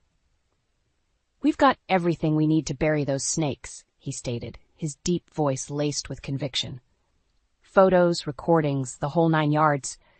They won't be able to talk their way out of this one." Caroline reached across the table, grasping my hand in a vice-like grip. "Are you ready, dear? Once we start down this road, there's no turning back." Meeting her blazing gaze, I felt something shift deep inside, a sense of unshakable purpose, of being in the dead calm eye of the storm before all hell broke loose. This was it, the moment everything changed. "Let's do this," I said, the words ringing with a cold finality. Tomorrow, the Owens family would reap what they'd sown, and this time, I'd be the one dealing the blows. The next evening, showtime arrived. Mark had managed to score us a reservation at Ferraro's, one of the ritziest restaurants at the Grand Wailea, the perfect place to spring our trap. As the valet whisked our rental car away, I smoothed my hands over the slinky black dress Caroline had insisted I wear. "You want them squirming, dear," she'd said with a wicked glint in her eye. "Give them something to look at." The maitre d' led us through the opulent dining room, weaving between tables filled with vacationing millionaires obliviously enjoying their overpriced meals. My heart was pounding a staccato rhythm in my chest as we approached our destination, a semi-secluded alcove near the back, perfectly positioned for our little encounter. They were already there. Tom, resplendent in a tailored linen suit that probably cost more than my car. Nancy, draped in gaudy jewels befitting a faded aristocrat. And beside them, the pretty young blonde I recognized from the photos, Becca, Tom's latest conquest. I felt Caroline tense beside me as we approached, no doubt fighting the urge to rush forward and unleash decades of pent-up fury. Mark's reassuring hand on my elbow was the only thing keeping me grounded. Tom was the first to notice us, his brow furrowing in confusion that quickly morphed into ill-concealed panic. "And Maggie? What are you doing here?" Well, if it isn't the happy family," I drawled, surprised by the biting sarcasm dripping from my words. "Enjoying your vacation, Tom?" He opened and closed his mouth like a gasping fish, shooting panicked glances between me and the oblivious Becca. Nancy, never one to be upstaged, puffed out her bony chest in a pitiful attempt at bravado.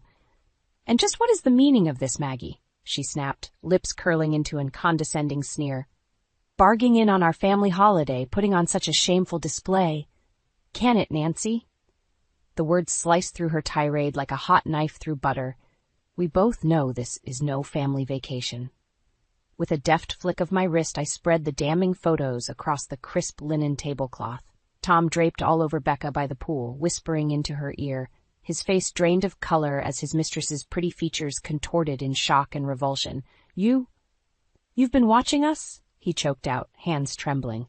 A cruel smile twisted my lips. "Among other things, care to explain to your little friend here about your plan to steal my home? My inheritance?"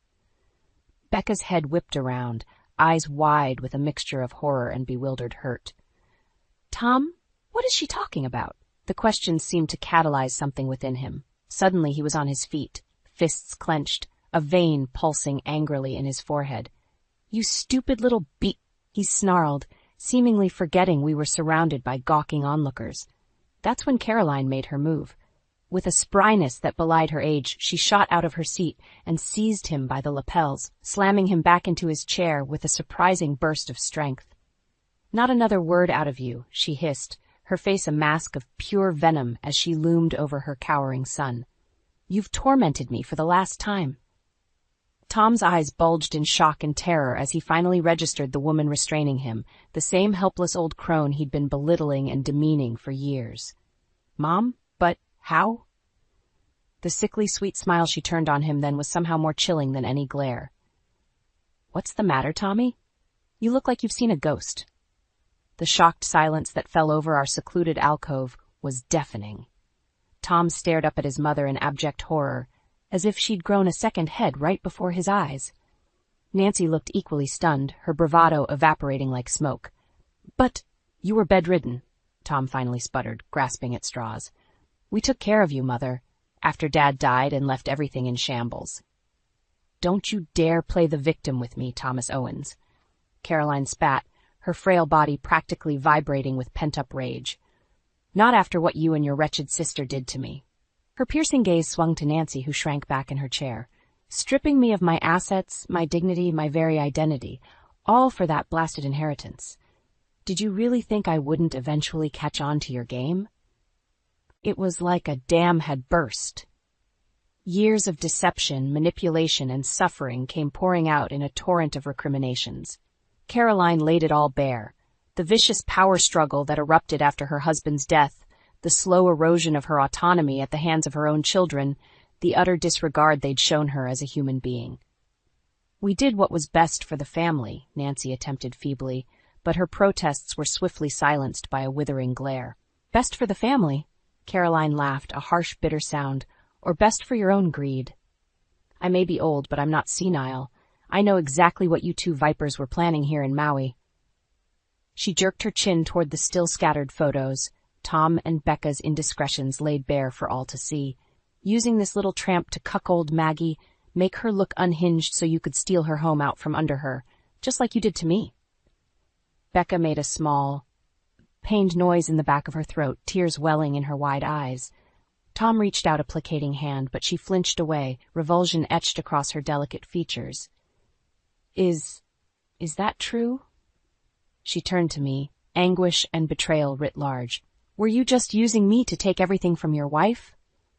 The lost, broken look on Tom's face would have almost been comical if the situation weren't so twisted. His mouth worked soundlessly as he floundered for an excuse, any lie to salvage what was left of his pathetic charade. In the end, he simply slumped back in his chair, a puppet with its strings cut, defeated. Nancy, however, wasn't quite ready to surrender. Rounding on me with bared teeth, she hissed, "You little bitch. After everything we've done for you, putting a roof over your head, clothes on your back." "That's enough." The words sliced through Nancy's vitriol like a blade, cold and utterly devoid of mercy. Straightening to my full height, I met her hateful glare with an icy one of my own. "Your lies and manipulations end here," I stated, each word ringing with finality. "The Maggie you knew, the sweet, naive little doormat, is gone. Don't like it?" I gestured to the surrounding diners, gawking in scandalized fascination. "Too bad. The whole world can see you for what you really are now." A muscle twitched in Nancy's jaw, but she seemed to realize the futility of arguing. Slowly, almost grudgingly, she sank back into her seat in sullen defeat. As I surveyed the shattered remains of the Owens clan, a strange sense of lightness washed over me, as if a crushing weight had finally been lifted from my shoulders after all this time. The anger, the hurt, the years of rage and resentment, it all seemed to melt away in that moment, leaving only a hollow sort of pity in its wake. These were just sad, small people obsessed with wealth and status, to the point of self-destruction. By trying to control me, they'd ultimately lost everything: their money, their standing, even each other. And in the end, their defeat was entirely of their own making. The flight back from Maui was a blur. Caroline and I huddled together in the emergency exit row, sipping tiny bottles of bourbon and relishing the silence. For once, there were no snakes waiting to strike from the shadows, just the promise of a new beginning. Mark had already made arrangements to handle the legal ramifications of Tom's exposed misdeeds.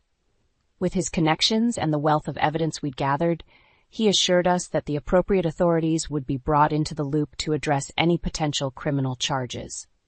As for me, I simply didn't have the energy to even think about pressing charges or going through a lengthy legal battle. I just wanted to move on. The first thing I did when we returned to Arizona was put the house on the market. It didn't take long to find a buyer. Tom's family had done me the favor of selecting a home in a prime neighborhood. As I signed the final paperwork that transferred ownership, I felt an unexpected pang of sadness watching the new owner's excited expressions. Try not to make the same mistakes I did, I couldn't help but murmur as I handed over the keys. With the house settled, it was time to decide my next steps. Caroline and I spent an evening camped out at a local diner, poring over maps and apartment listings as we tried to figure out our new path. "I was thinking somewhere new," she said, tracing her finger over the map. "A fresh start, away from all these bad memories." I nodded slowly. As much as I'd once loved the idea of settling down in the suburbs, raising a family of my own, that dream felt tainted now, irrevocably tarnished by Tom's betrayal and the upheaval that followed. Maybe it was for the best to leave it all behind, to forge ahead into the unknown. "I'm open to it," I agreed. "Any preferences?" Caroline's eyes took on a distant look as she studied the map. "You know, I've always wanted to see New England in the fall. The changing leaves, the crisp air." She let out a contented sigh. "It seems like it would be a lovely place to plant some new roots." I couldn't help but smile at the image she painted, the two of us surrounded by vibrant autumn splendor, finally at peace after the turmoil we'd endured.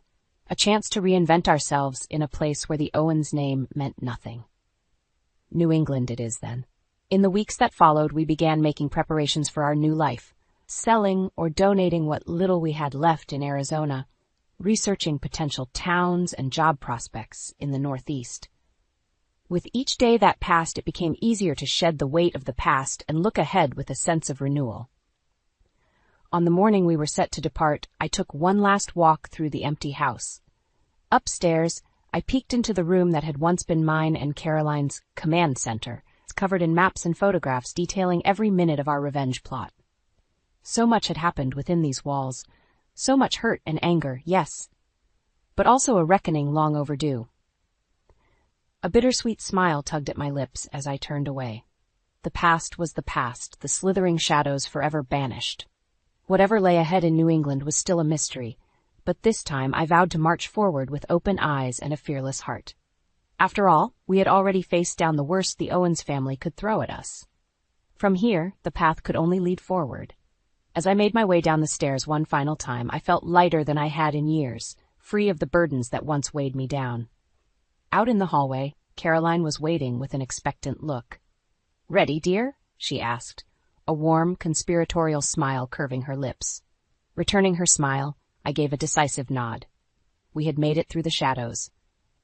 Now it was time to embrace the light. "Bradley, what is this? Again?" "You're not listening to me," I said, trying to keep my voice calm. Bradley barely glanced up from his phone. "Why should I? You're not my mom. I don't have to listen to you." His words stung, but I forced myself to stay steady. I had been married to Sean for 4 years now, and dealing with Bradley's rebellion had become a daily struggle. Sean's mother, Carol, standing in the doorway, watched the exchange without a word, her expression one of mild amusement. "Bradley, this isn't about me being your mom. It's about respect," I said, my patience wearing thin. "Whatever," he muttered, grabbing his backpack and heading for the door. I sighed and turned to Carol. "Can you please help me with him, Carol? He needs boundaries." "He's a teenager, Valerie," Carol said dismissively. "You need to give him some space." Bradley slammed the door on his way out, and I flinched. Carol looked at me like I was the one at fault. Every day felt like a battle, and I was losing. Later, Sean walked in from work, dropping his keys on the kitchen counter. "Hey, Val, what's for dinner?" I sighed. "I was thinking of leftovers, Sean. We need to start saving money. Bradley's demands and Carol's shopping are getting out of hand." Sean frowned. "Val, we've been over this. They're my family. We can't just change how things are overnight." "No," I said, my voice rising despite myself. "But we have to start somewhere. I can't keep doing this alone." "You're overreacting. Stop worrying so much. We'll manage," Sean said dismissively. I turned away, frustrated. I felt more like a maid than part of this family, juggling the household finances and trying to make ends meet. Even with my job, covering the endless expenses was impossible when no one else seemed to care. That evening, I found Carol reclining in the living room, surrounded by shopping bags. "Did you go shopping again?" I asked, unable to hide the irritation in my voice. Carol looked up, unbothered. "Just a few things. Bradley needed new shoes, and I saw a nice jacket for him." "Carol, we can't afford this. We're already struggling to pay the bills," I said. "We'll be fine, Valerie. Don't be so dramatic," she replied. As I tried to argue, Sean stepped in. "What's the problem now? We can't keep spending like this, Sean. It's not sustainable." He looked tired. "You're always making a big deal out of everything. Just let it go." I felt a wave of anger and helplessness wash over me. How could they not see what was happening? The next morning, I tried speaking to Bradley again before he left for school. "Bradley, we need to talk about your attitude and spending habits." "Leave me alone," he said, pushing past me. The door slammed shut again. In the quiet of the house, I sat down, feeling the weight of it all pressing on me. If something didn't change soon, I would break. As I looked around the house, filled with things we didn't need and couldn't afford, a sinking realization set in. I was invisible here, and my words fell on deaf ears. I stood up and walked to the little home office where I kept the bills. It was time to stop talking and start doing something about this mess. The next morning, as I placed a plate of scrambled eggs in front of Bradley, he gave me a disdainful look. "I'm not eating that," he said, pushing the plate away. "It's perfectly good food, Bradley. We can't afford to be wasteful," I replied, trying to stay calm. "I'm not eating leftovers," he snapped. "Why can't we ever have something fresh?" Just then, Carol walked into the kitchen. "Bradley, darling, you don't have to eat that if you don't want to. We can go out for breakfast," she said, putting a hand on his shoulder. "Carol, we can't keep spending money like this," I said firmly. "We need to be more responsible." She dismissed my concerns with a wave. "You worry too much, Valerie. We'll be fine." Frustration bubbled up inside me. "No, we won't be fine. We need to start cutting back now. Our financial situation is serious." Carol smirked. "You're overreacting. Sean will take care of everything. He always does." I wanted to scream. Later, Sean walked in and I seized the moment. "Sean, we need to talk about the spending. Carol and Bradley are not listening. This can't go on." Sean sighed, looking weary. "Can we talk about this later, Val? It's too early for arguments." I grabbed a stack of bills from the counter. "No, we need to talk now. Look at these. We're drowning and no one is helping." He glanced at the bills, then back at me. "Val, you stress too much. We'll get through it." "How, Sean? By ignoring the problem and hoping it goes away? We need to set limits, and it starts with Bradley and Carol." He rubbed his temples. "I'm tired, Val. Just let it go for now." Fuming, I left the kitchen, feeling more isolated than ever. No one was listening. That evening, I tried to talk to Bradley again while he was playing video games. "Bradley, can we talk?" He didn't even pause the game. "About what? How you're going to tell me to stop having fun?" "This isn't about fun, Bradley. It's about responsibility. We need to work together as a family." "Whatever, Valerie," he said, eyes glued to the screen. "Bradley, this is serious. We need to make changes. Your behavior affects everyone." He finally looked at me, irritation clear on his face. "I'm not changing for you. Deal with it." As I walked away, I passed Carol, who had been listening. "You need to stop pushing him, Valerie. You're making things worse." "I'm trying to help. We can't keep pretending everything is fine." "You're the one causing problems," she said coldly before turning away. The days passed and the tension in the house grew thicker. One afternoon, I found Carol in the living room, arranging a pile of shopping bags. "Carol, more shopping? we've talked about this. She shrugged, not bothered. Bradley needed new clothes. He's a growing boy. That we can't afford new clothes constantly. There are more important things we need to focus on. Sean said it's fine, she replied nonchalantly. Infuriated, I cornered Sean that night after dinner. Sean, enough is enough. We need to set boundaries. He looked exhausted and annoyed. What do you want me to do, Val? They won't listen to you, and they won't listen to me either. Then we'll sink. Is that what you want? I asked, my voice trembling. Sean didn't have an answer.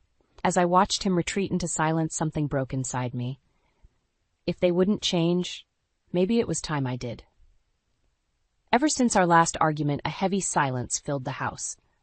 That silence broke when I walked into the living room one afternoon and saw Bradley tearing open a large box.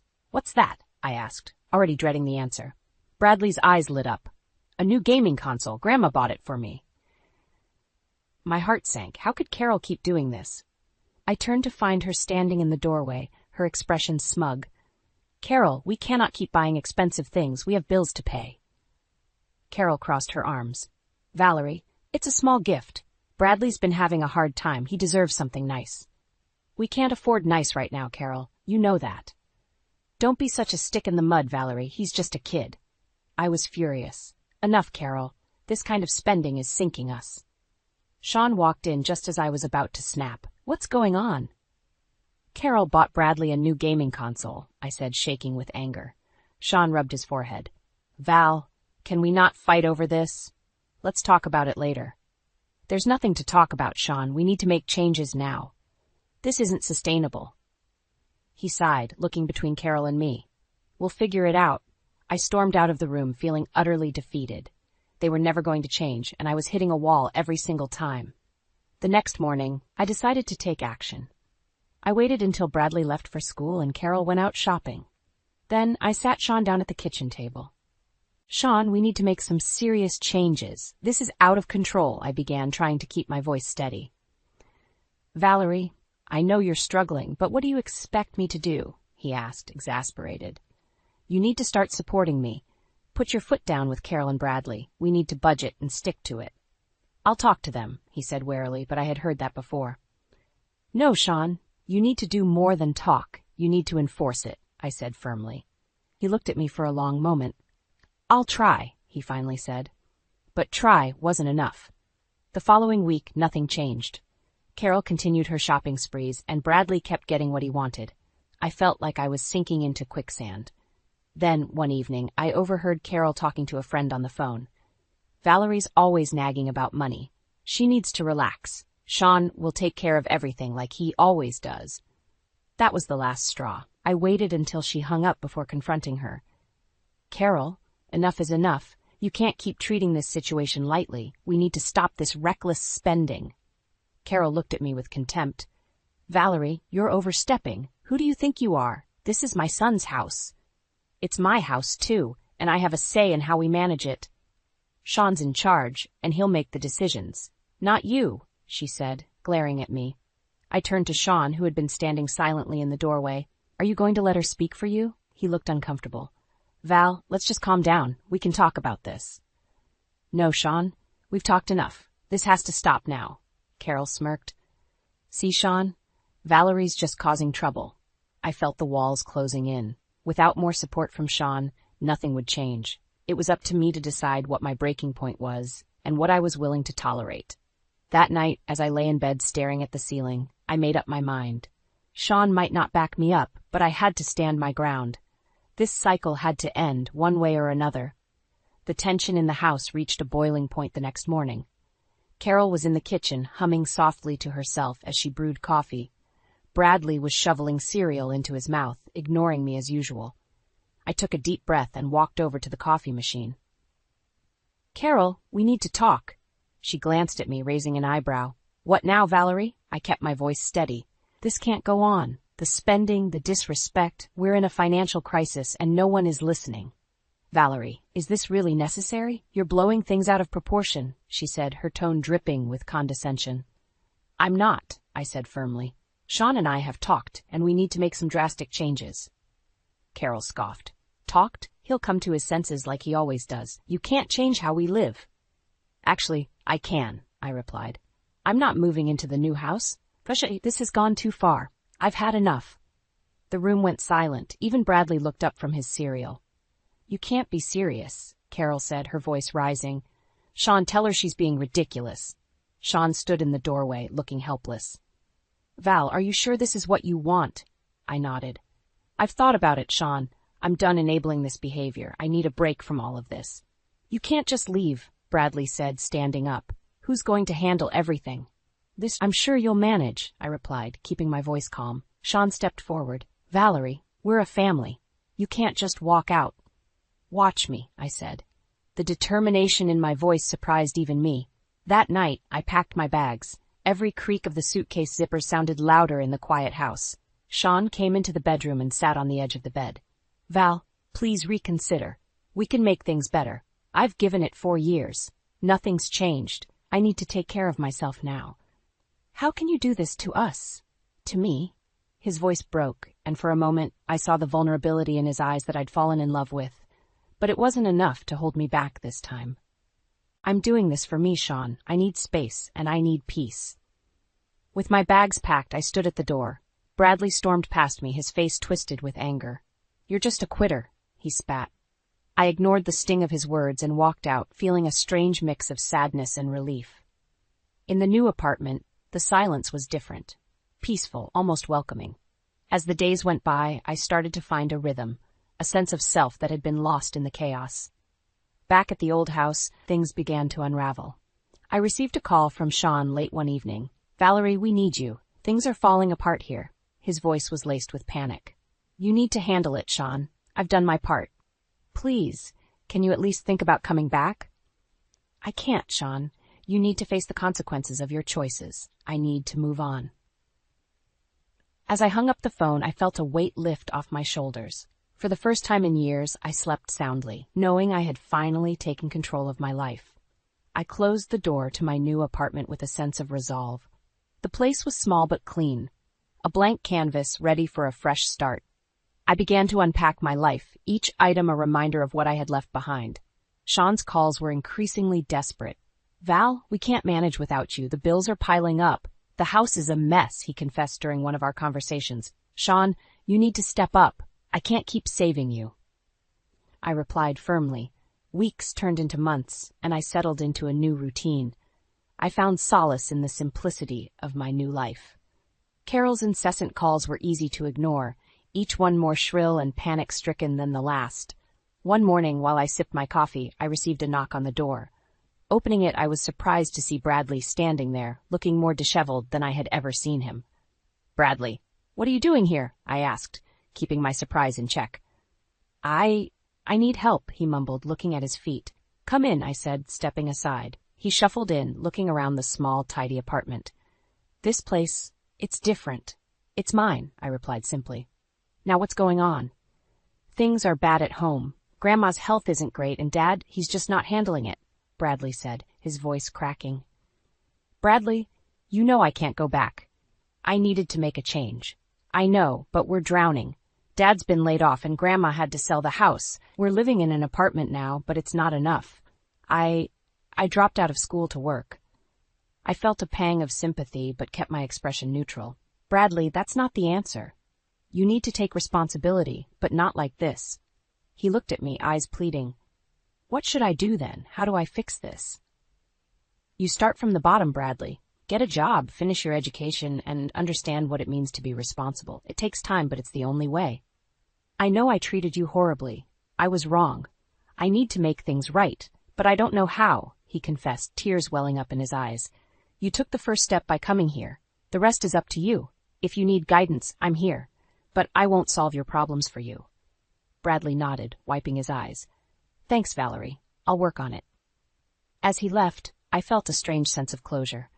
The boy who had once been my greatest source of frustration was now seeking my guidance. It wasn't revenge I wanted, but change, and it seemed like it was finally starting to happen. Later that evening, I picked up my phone and dialed Sean. Hey, we need to talk. Val, I miss you. We need you. I need you. His voice was barely above a whisper. I can't come back, Sean, but I wanted to check in. How's Bradley?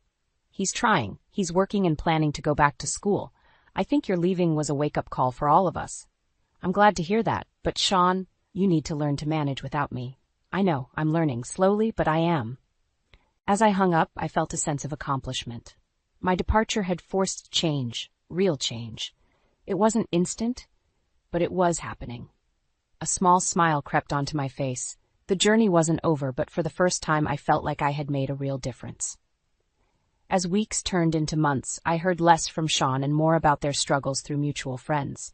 It seemed reality had finally caught up with them. One evening, I got a call from an old friend who had run into Sean at the grocery store. "Valerie, I saw Sean today. He looked terrible, asked if you knew he lost his job," she said. The news hit me, but I stayed calm. "Thanks for letting me know. How's Bradley?" "Doing his best. From what Sean said, working part-time and trying to finish school," she replied. "Good to hear," I said, trying to mask my concern. The next day I got a call from Sean himself. His voice was strained. "Valerie, things have gotten worse. I don't know what to do." "What happened, Sean?" "I got laid off, Val. We can't keep up with the expenses. Carol's health is declining and Bradley's trying, but it's not enough," he said, defeat ringing in his tone. "This was never supposed to happen," he continued. "I thought we could handle this." "Sean, you have to take control. Talk to your mother. Set boundaries. It's the only way." "But she won't listen to me. She never did." "She has to now, or you'll all suffer the consequences," I replied firmly. "I'll try," he said, though he didn't sound convinced. Time passed and the storm continued to rage at their end. One evening I decided to take a walk. Fresh air always cleared my mind. As I passed by my old neighborhood, I saw Bradley working at the local car wash. He looked worn out but focused. "Hey, Bradley," I called out. He looked up, surprised but pleased to see me. "Valerie, hey." "How's it going?" I asked, genuinely curious. "It's tough," he admitted, "but I'm managing, trying to save up and finish high school." "I'm proud of you for sticking it out," I said. "Thank you," he replied, gratitude in his eyes. "I realized I took a lot for granted. I should have listened to you sooner." "It's never too late to change," I said. "Keep working hard and things will get better." He nodded, determination etched on his face. "I will." Walking back, I felt a strange mixture of emotions. I cared for them, but I also knew they needed this struggle to truly understand the value of responsibility. A few nights later, I received another call from Sean. This time, his tone was desperate. "Val, Carol's health is really bad. We had to sell the house and move into a small apartment. It's all falling apart." "I'm sorry to hear that, Sean. You two made choices that led to this," I said, trying to stay firm but compassionate. "Can you help, Val? Please. I don't know what else to do," he pleaded. "You need to face this, Sean. Learn from it." "I see that now. I see how much we relied on you, but it's too late," he said softly. "You can still turn things around. Focus on Bradley and make things right with him." "I will. Thank you, Val." As we ended the call, I realized their downfall was the wake-up call they needed. It was painful to see them struggle, but necessary for true change. They had to experience the consequences of their actions to learn and grow. Despite the chaos, I felt a sense of hope. Perhaps this was the beginning of a new chapter for all of us, one filled with hard-earned lessons and the promise of a better future. I was in the middle of organizing my apartment when my phone rang. I almost didn't answer it, but the name on the screen caught my eye. Sean. "Valerie, I hate to ask, but I really need your help," he said, voice strained. "What happened now?" I asked, bracing myself. "We're being evicted. I don't know where else to turn." He admitted. I took a deep breath. "Sean, you ignored my warnings for years. Why do you expect me to help now?" "Please, Val, I've realized how much you did for us. We can't manage without you."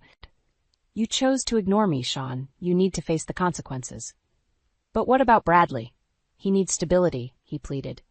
I closed my eyes, considering. "Bradley is trying to make things right, but you have to lead by example, Sean."